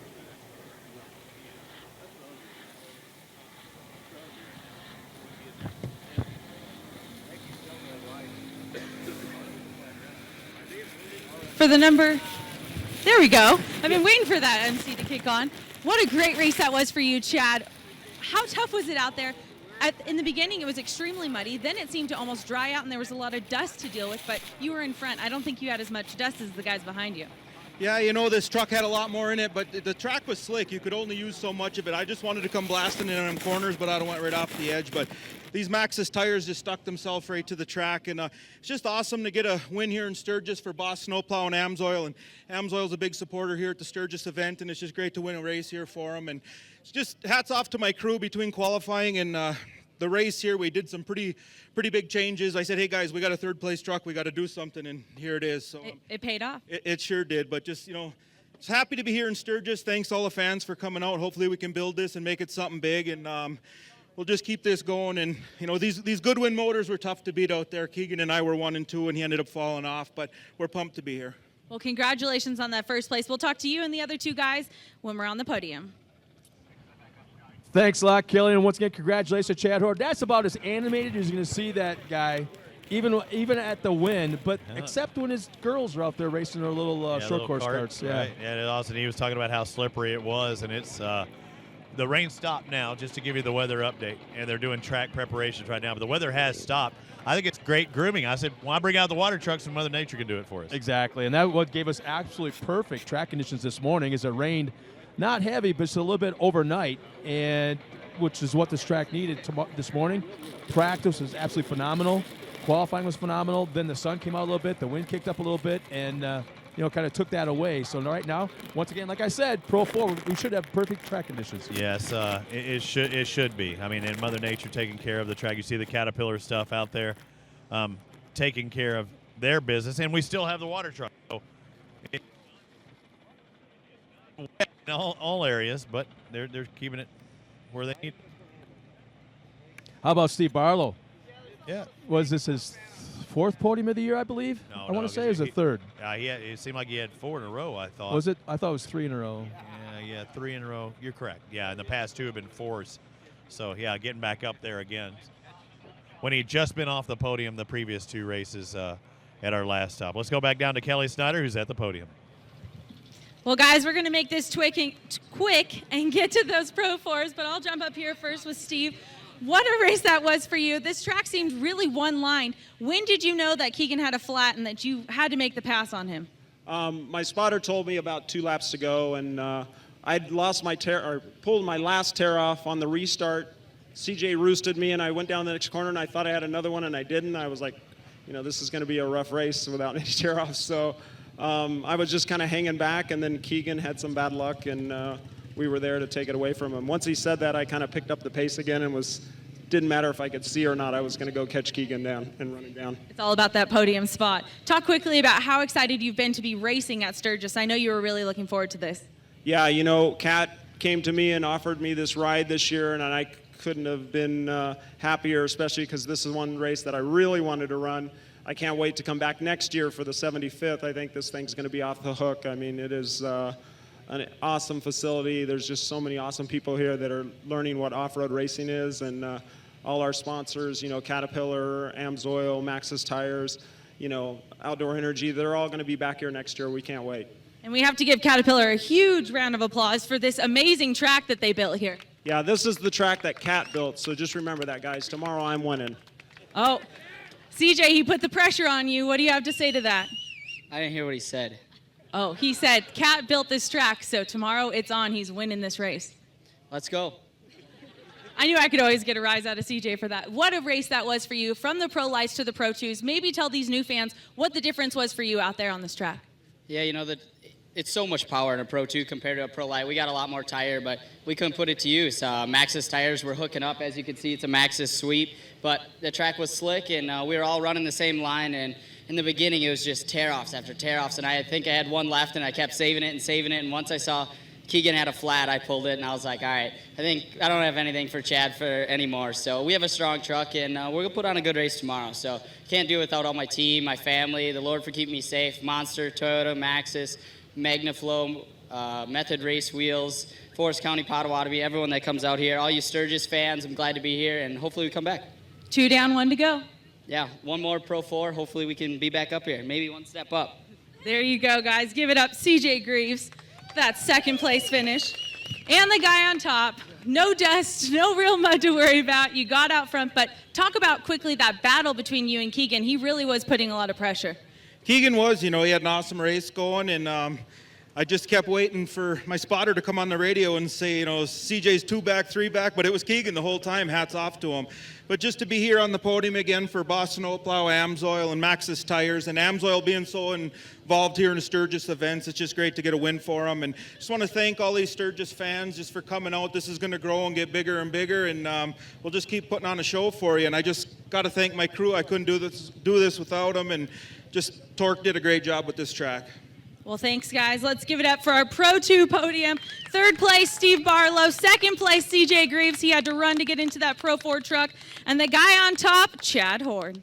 Right now, we're missing one guy. Guess what? If we can get the camera to turn to the left a little bit, CJ is running over to the pits and jumping into Pro 4. He has business to take care of. Chad Horde, all smiles. Took a look at that. He was expecting CJ to be there, but Keegan had a little something more for him. How about that's a sharp-looking RC truck that Steve's got right there. I like that. Yeah, his signature. That's pretty cool. Yeah. Are you selling those, Steve?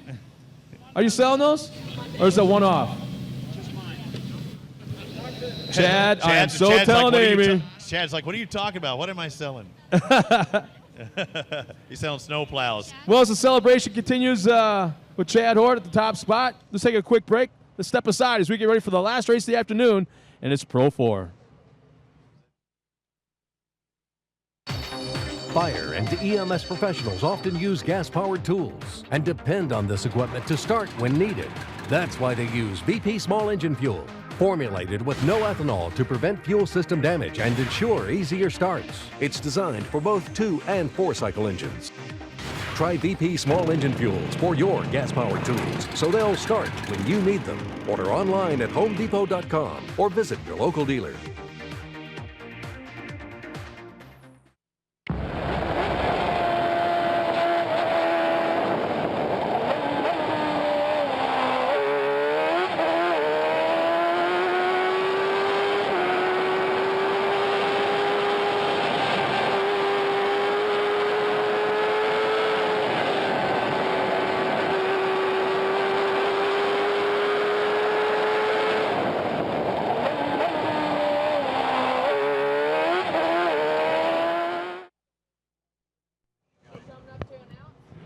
And we're back as we get ready. You see some of the Pro 4s are getting belted up. I think some of the camera guys, in-car cameras kind of adjusted for the last. I see Scott O'Connor down there, one of our GoPro guys. And they get a lot of good GoPro footage for the television show you'll see on the NBC Sports Network, led by Tess Ohl, Grant Langston, Tony Bachhoven, and Christy Lee. Yeah, Pro 4 is about to hit the track. You see Adrian Cheney, the wild man in there, both Jenkins, both Greaves. It's gonna be special. Well, once again, race fans, you can experience extreme radial control excitement with Traxxas. Traxxas offers nitro power, electric power, and the tire melting X01 supercar with a top speed over 100 miles an hour out of the box. Traxxas is the fastest name in radial control. Traxxas trucks are ready to run with no assembly required. See action-packed videos and the full product lineup at Traxxas.com. That's TRAXXAS.com. Traxxas cars, trucks, boats, and helicopters are available at hobby stores worldwide. And don't forget about MagnaFlow. They're proud to be the official exhaust sponsor of the Torque Off-Road Series. At MagnaFlow, they are dedicated to building durable, quality products. Manufactured in the USA with cutting-edge technology and premium components, they produce exhaust systems that perform and sound great whatever you drive. Join Team MagnaFlow on Facebook and on Twitter. Well, whether you're a sponsor pro or a weekend warrior, VP Racing Fuels are purpose-built to grab the lead and keep you there. Extreme off-road conditions bring out the best in VP. VP Fuels make more power, are more consistent, and they're easy to find. For more information, visit vpracingfuels.com. Well, it's going to be real cool to see what the Pro 4's four-wheel drive can do on this racetrack.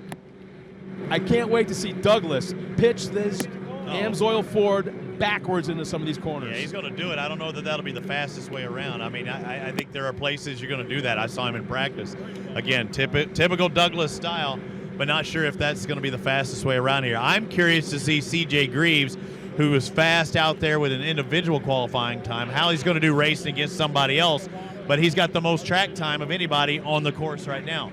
He knows something in that first lap that nobody else does, and that's what it's like to start with all these cars side by side. He's done it twice. It's going to be real interesting. because we're going to see history for the first time.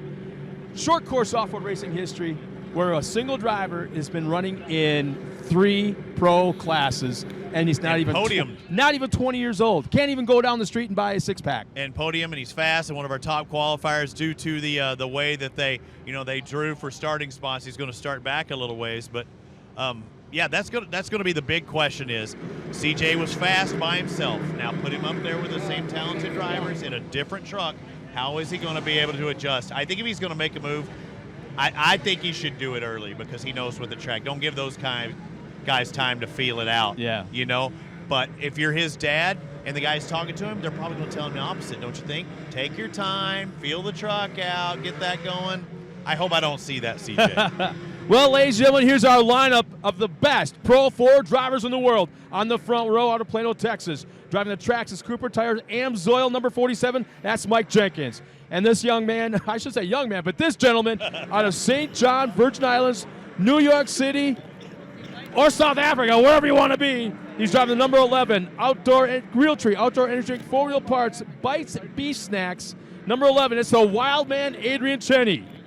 In row 2, out of El Cajon, California, driving the number 7 AMSOIL Boiler Exhaust, Toyo Tire, Ford, it's Scott Douglas. Outside of him, from Plano, Texas, driver number 2 in the JPR race team, driving for Traxxas, Cooper Tire, and AMSOIL, number 25, Mark Jenkins. And race fans, this is where history is being made. Starting side by side as father and son, both from Abrams, Wisconsin. Driving the Monster Energy Maxxis Toyota number 33, CJ Greaves. Alongside of him, his father, also from Abrams, driving for Monster Energy Maxxis Toyota number 22, it's Johnny Greaves. In row number 4, from Holland, Michigan, one of the true independents out there on the racetrack, driving the Nitto Tire ATD Transmissions number 10 Toyota, Ross Hook. Alongside of him, out of Columbus, Ohio, driving for Popcorn Sutton's White Whiskey, Realtree Outdoor Energy Drink, the number 5 of Mark Kwame. And how about this? The man is back from Cherry Valley, California, driving for Ultra Wheels, Skyjacker Suspensions, and Cannon Filters, number 43, it's Kurt Leduc. Green flag is out. Looked like Jenkins with a good start on the inside. Cheney's going to be on that outside where we saw a lot of drive. But these are Pro 4-wheel drives, and Jenkins goes off the track.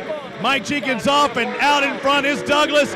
But look at that, it's Jenkins' brother on the inside. Almost like Moses parting the waters.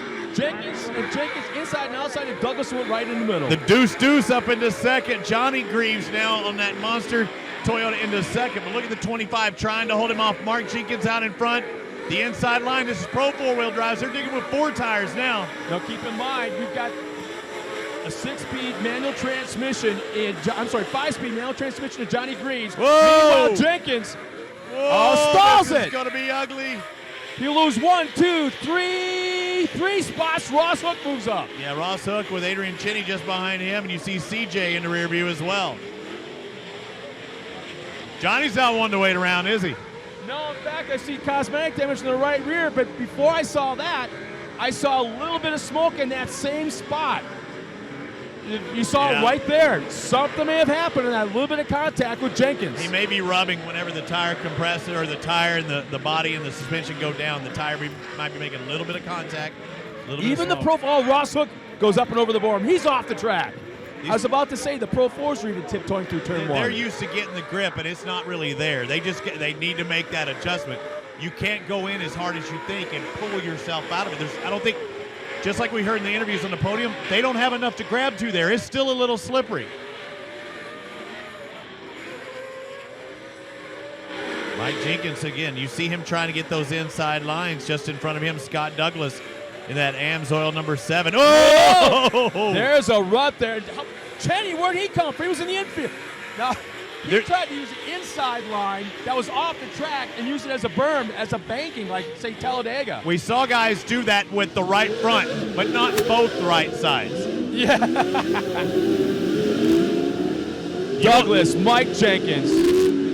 I believe that's Cheney right behind him. Meanwhile, Johnny's checked out. He was unstoppable time-wise in practice and qualifying both yesterday and today. Actually, it's Mark Jenkins running in that 4th spot. 5th is Adrian Cheney. Now there's an urgency for the Jenkins boys and Cheney. They got to start working their way forward. It's that competition yellow that is the X factor right now. I thought you were looking at his series points. I was like, no, series points right now, 34 differential between Mark Jenkins and Johnny Greaves. Johnny has a has a comfortable lead, but he was not comfortable there. He's trying to dip his wheels on the inside. I think it's all right when you have one and you do it at the end of that turn. They're coming in way too hard early with both wheels off, and that makes for a perfect bicycle. It's a ramp, basically. There's a lot of deep ruts forming, and keep in mind, that's no fault of the... Oh, baby! Cutting it a little too inside. Maybe he was being a little too nice to his brother. Yeah. Mark Jenkins on the inside gets that tire. I just think he's being a little bit too aggressive right now. He was just heavy on the throttle, tight to the inside. He's got to kind of like take a quick, deep breath and kind of collect himself a little bit. Well, right now, Adrian Cheney trying to collect him. Out of the two, Mark or Mike, who would you think is more aggressive day in, day out? Oh, geez, Mark all day long. And I'm sure I'm going to hear Mike. about that. Michael coming in. What are you talking about, man? It's all good. Two Texas boys fight it out. One could have a different attitude.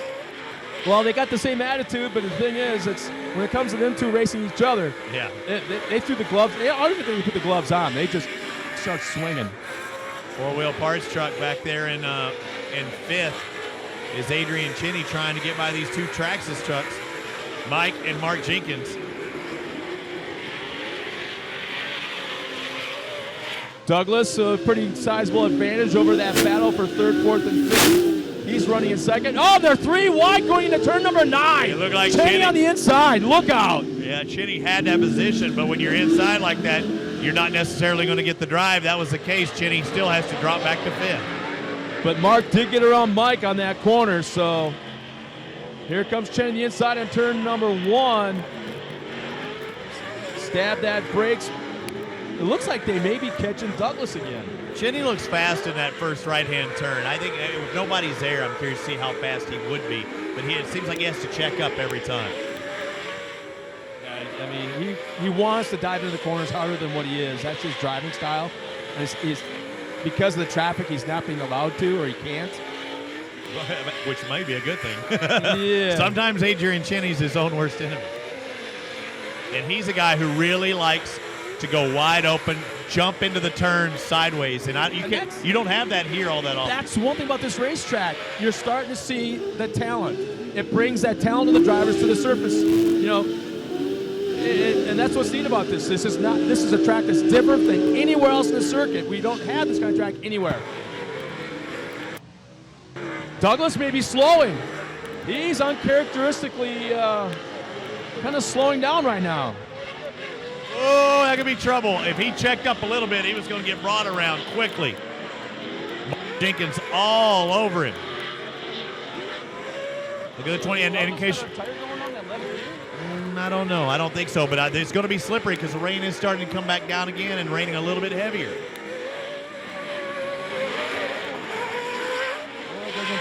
You can see the rain in the picture there now as well out there on the track.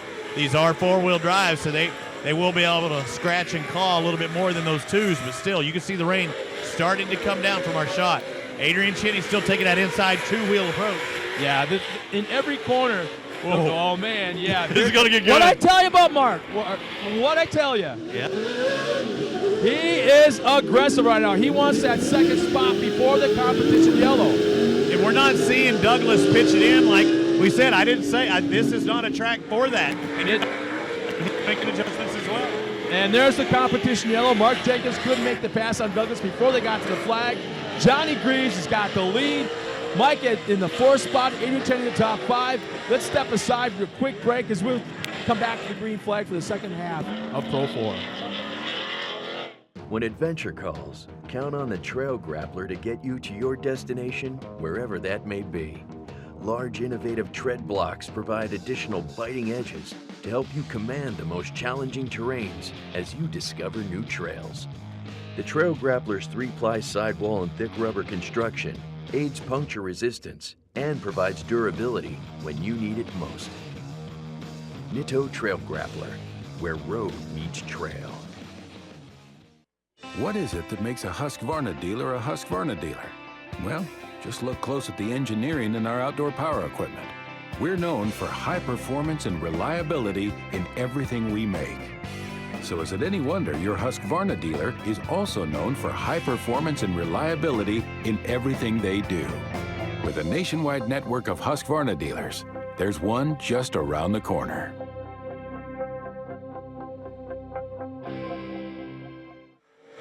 Green flag is out as they head to turn 1. Grease, Douglas, Mark Jenkins, Mike Jenkins, Adrian Cheney.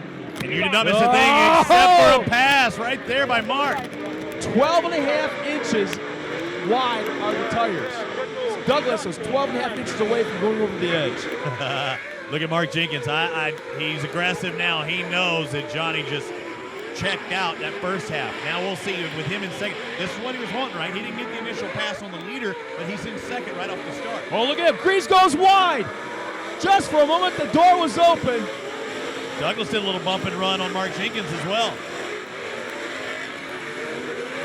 You know, all three of these drivers have a history of racing against each other. Douglas and Mark Jenkins in particular, going back about 3 years now. Look at that wide line. And what his history said, Johnny Greaves has won more than he's lost. Well, yeah, but the conflict, words have been exchanged, body parts have been exchanged, contact quite a bit. Oh, boy. Mother Nature is cheering us on right now. Yeah, rain's starting to come down, and separation a little bit between second and third. Mark Jenkins now capped himself from Scott Douglas, the number 7 Amsoil truck, dropping back just a tad. You've seen some different lines between first and second. Johnny's actually been taking, and you don't typically see this, he's been taking some wider lines, and usually don't open the door, but he thinks that that's the fastest way around the track right now. He likes to take those rear tires on the right rear, left rear, where those corners are, and just put them right there on that berm and ride around, just like sprint cars. He likes to do that, and that's actually the fast way for him. That's how he sets that truck up. And the tire groovings even. Look at CJ still in the mix there, racing it out with Adrian Cheney. And remember, this is a kid who's just testing the waters, because we're going to see him at those last 2 rounds at Crandon. I have a feeling we're going to see him there in the Pro 4 as well. And the thing is, the tires that that CJ's running on, talking to Johnny earlier today, those are the same tires. They've never been changed from all the testing they've done from when CJ ran the truck so they're at Crandon. Not giving him the good stuff? No, he's running on used tires from way back at Crandon when he ran in practice and qualifying. The same tires. Come on now. No, I'm dead serious. That's what, yeah. Hey, if you're feeling it out, you might as well get a feel for what it's like and not waste the money, too, when you're just in that feel-out stage. But, yeah, he looks very competitive. As we see Johnny Greaves out in front, the 22, the series points leader in this Pro 4-wheel drive division. Man. He keeps taking those outsides. It's like the ruts, though, the bumps, the holes are forcing him. He's trying to stay inside, but they're forcing him. He's bouncing through them, and he bounces all the way to the outside. Scratching and clawing by Mark Jenkins, 25 in second. It's Scott Douglas in third. There's the race for fourth. Mike Douglas, There Adrian looks like a Cheney, little smoke CJ. coming out of the back of CJ's truck. It's never good. Boy, I'm wondering, does Mark have anything for Johnny right now? Dude, he's hooked up on those insides. Yeah. So there's the thing. You give Mark Jenkins that many insides, he's going to take it one of them because he is actually hooking up pretty well. He for a little drier track condition. Yes. Jenkins, for a moment, set that truck up very early for the corner, had the inside line, but Johnny found the traction on the outside. I think Jenkins is better on the dry slick, slippery inside turns. When it's got that fluff and it's still inside, I don't think it's as fast. But when it's slippery, he takes that inside and hooks There it is. See, he kicked Johnny to the outside. Again, kicked him to the outside. He's trying to keep it tight, but yeah. Factor of the tire. I think that tire of Jenkins works better on the dry slick on the insides. Right here. Here's another one. Oh, he just missed it. He missed the turn. Just a few laps remaining this time by. I'm not exactly sure if we're going to see the white flag yet or not.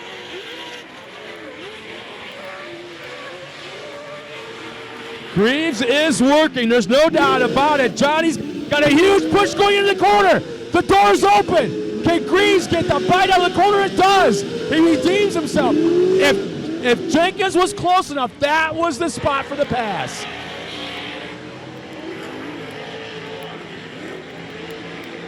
Again, Greaves bounces like a rock skipping over the water. He'll go to the outside, continually opening up the corners to the inside.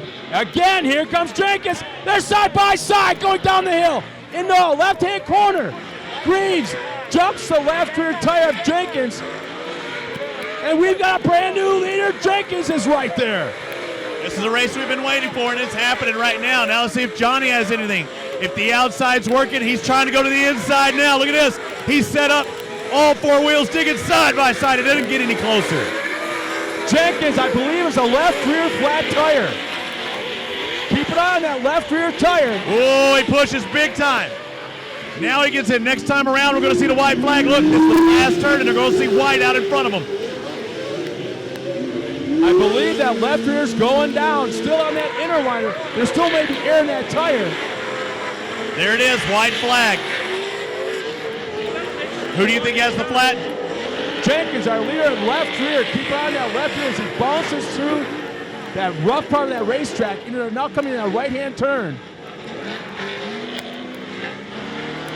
Yeah, compared to Greaves, it definitely looks low. Oh, here goes Greaves. Turn again, the door's open. Look at that. Oh, Johnny had to correct. He had to correct the truck because again, he got kicked to the side. And the 25 of Mark Jenkins looked like he was in a mid-turn whoop section right there. That suspension just fighting underneath it. Johnny's good. He's talented enough of a driver. He can just slightly tap. Oh yeah, it's down. Yeah, the left rear's going down. He's got to get close enough because this is it's the last turn coming up. There's only one right-hand turn. Big push. He's not close enough though. Johnny's talented enough where he can slightly, just gently touch that rear bumper. Upset, but it's not going to happen. It's not going to happen. The checkered flag is waving. The Traxxas number 25 of Mark Jenkins will take the win. Johnny Greaves second. Wait. Are they slowing down? He has raced through the checkered flag. Remember, and then some, man. And then some. How about that? He knew the tire was going down, and he was not going to back off to the checkered. What a race. Man, I haven't seen Johnny work that hard in a long, long time. And I thought he had it, too. With 3 turns left, I thought Johnny was going to do it with that tire going down, but he made one bobble 2 turns from the end, and that caused him. Nice job by our top 2 guys. We kind of lost track of who was running in that 3rd spot. Oh, yeah, there's going to be some partying in the Traxxas pit area tonight. No doubt. Now, again, race fans, don't go anywhere. You know what? Now's the time to meet the drivers, meet the crews, get their pictures, get their autographs. This is the best part. Okay, that's the best part of racing right there. But this is the best part. One thing we want to remind everybody also is there's a full day of racing tomorrow. This is day 1 of 2. The 11th stop of Torque, the Off-Road Championship tomorrow. So all you bike guys, bring your bike. You don't even have to bring a chair. You can stay sitting on it right down there in the parking lot and watch us tomorrow at 3 o'clock here in the afternoon. There's, as they make their way to the podium, this is going to be a good interview. Mark is a great guy for one-liners, and I can't wait to hear what he has to say in the podium. Johnny, the same. What's Johnny going to say for knowing he came? You know that's ticking him off. But he ran hard. He ran hard the entire time, and nothing to be ashamed of. And what a podium. We're going to hear from him. Kelly making her way that side now. We're going to step aside and come. When we come back, we'll hear from the Pro 4-wheel drive podium right after this. We had these torrential downpours, and these trucks are not designed to have another 2,000 pounds of mud put on them, and then you pack the radiators tight. The tranny gauge, the water gauge, the oil gauge, everything's pegged. The Amsoil product came through for us and kept the rear end, the transmission, and the engine all running fine. And I tell you what, we were ready to go for the next day and pretty proud of it.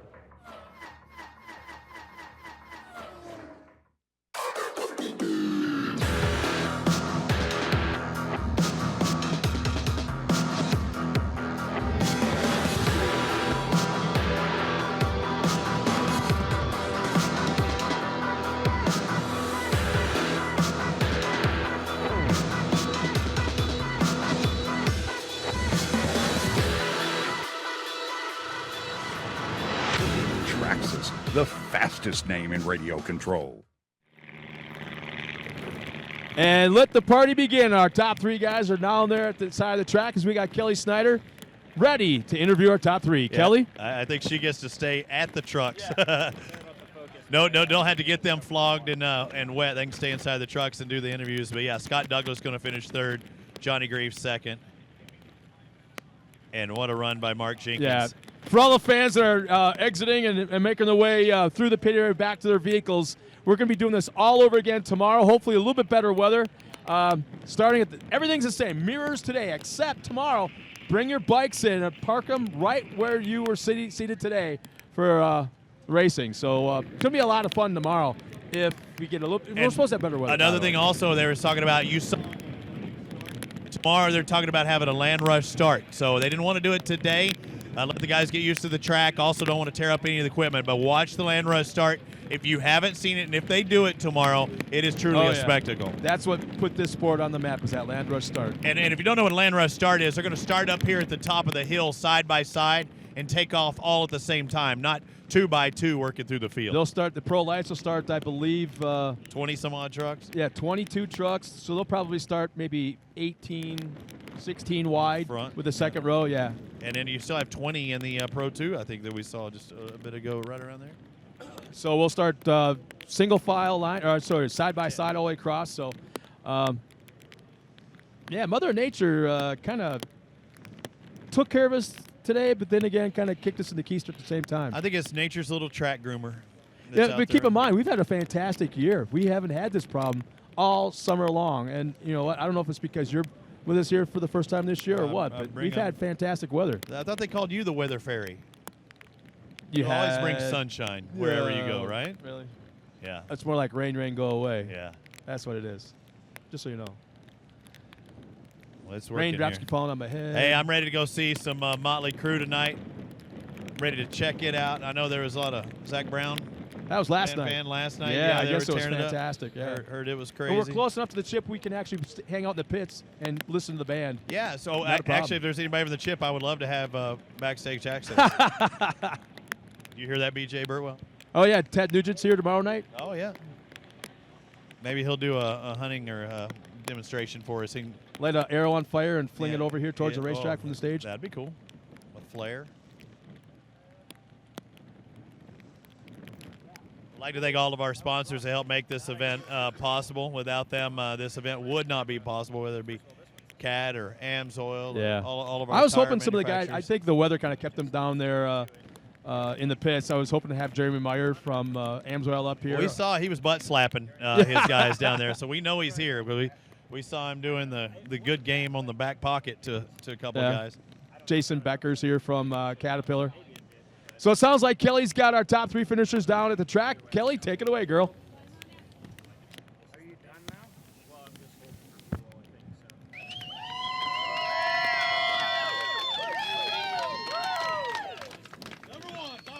Baby. Great day. Hey, who doesn't like to play in the mud? Traxxas does. Cooper tire, way to rock it onto the box. Johnny got a little bit wide. We kept her true and motoring. You want to come talk to me? No, I'm scared of heights, Kelly. It will sound a lot better if you use the microphone. Congratulations, Mark. That was one extremely hard-fought battle there. Congratulations, you and Johnny. What was that like out there on the track for the first time? You know, Kelly, I feel like today is kind of a graduation day. Johnny's been in the league of his own for years and years, and it's good company to keep with he and Douglas up here. Congrats to those guys.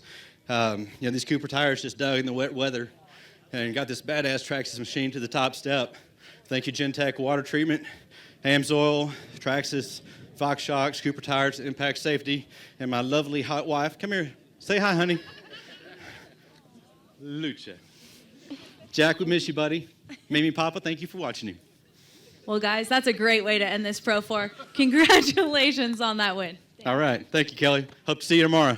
Sounds good. We're going to move on over. Give it up one more time. Mark Jenkins taking the victory. But we're going to step on over and grab the guy in second place. Johnny, did you expect this man to come up there and make those passes on you like he did? Well, you know, Mark's always runs hard, and, you know, I kind of screwed up when I got a good lead in the beginning, and then it started raining, and I used off all my tear-offs just trying to see, and then, you know, once it kept raining, it was blurry, and I'm sure we all deal with the same thing, but, as soon as he put that move on me and splattered me, I was done. I couldn't see anything. So congratulations to him and their team. He drove a great race, and I just want to thank all the fans for coming out here for the first time. Buffalo Chip for letting us put it on, and all my sponsors, Monster, Toyota, Maxxis, Magnaflow, Fox Shock, Amsoil, all these guys. And, tomorrow's another day. Yeah, and tomorrow, one of your favorite bands, I heard, Florida Georgia Line, is going to be playing over there at the Chip, too. So you get to experience racing and the concerts. Oh, yeah, we'll be there for sure. Well, congratulations on your second, guys. Give it up for Johnny Greaves. Hard-fought battle. And we'll move on over to the guy in third, Scott Douglas. What a race that was going on in front of you. Were you trying to get up there in the mix, or were you just trying to stay back and let what happened happen? Well, I was in it until I fell back, but they did a great job. Congratulations to Mark. Made a great move on me down here. And, yeah, those guys were running really good. Once the rain started, I don't know, I just fallen back. I thought we had pace with Johnny in the first half, but the second half we fell back. But, this Amsoil Walker Evans Racing Borla exhaust truck just ran really, really good. The crew did a great job. And this track is really, really challenging. I mean, it is nuts out here with the uphill and downhill and all the holes. And it's just really tight, and you got to be careful. But hats off to Johnny and to Mark, and thanks to Amsoil, and like I said, Toyo Tire and Mastercraft, all my sponsors. Well, Amsoil is the official oil of Sturgis, so what a great way to celebrate that with off-road racing here as well. Absolutely, and and Amsoil is on my door, but Amsoil is also inside of these two trucks too, so it's a full Amsoil sweep on the podium. Well, congratulations, Scott Douglas, on that third place finish, and let's hear it one more time for our Pro 4 podium. Scott Douglas, Johnny Greaves, and the guy on top, Mark Jenkins. Scott looks quite the Amsoil model there, doesn't he? First up against it. He is probably one of the most prolific drivers off the track when it comes to sponsors. Scott really knows how to work them.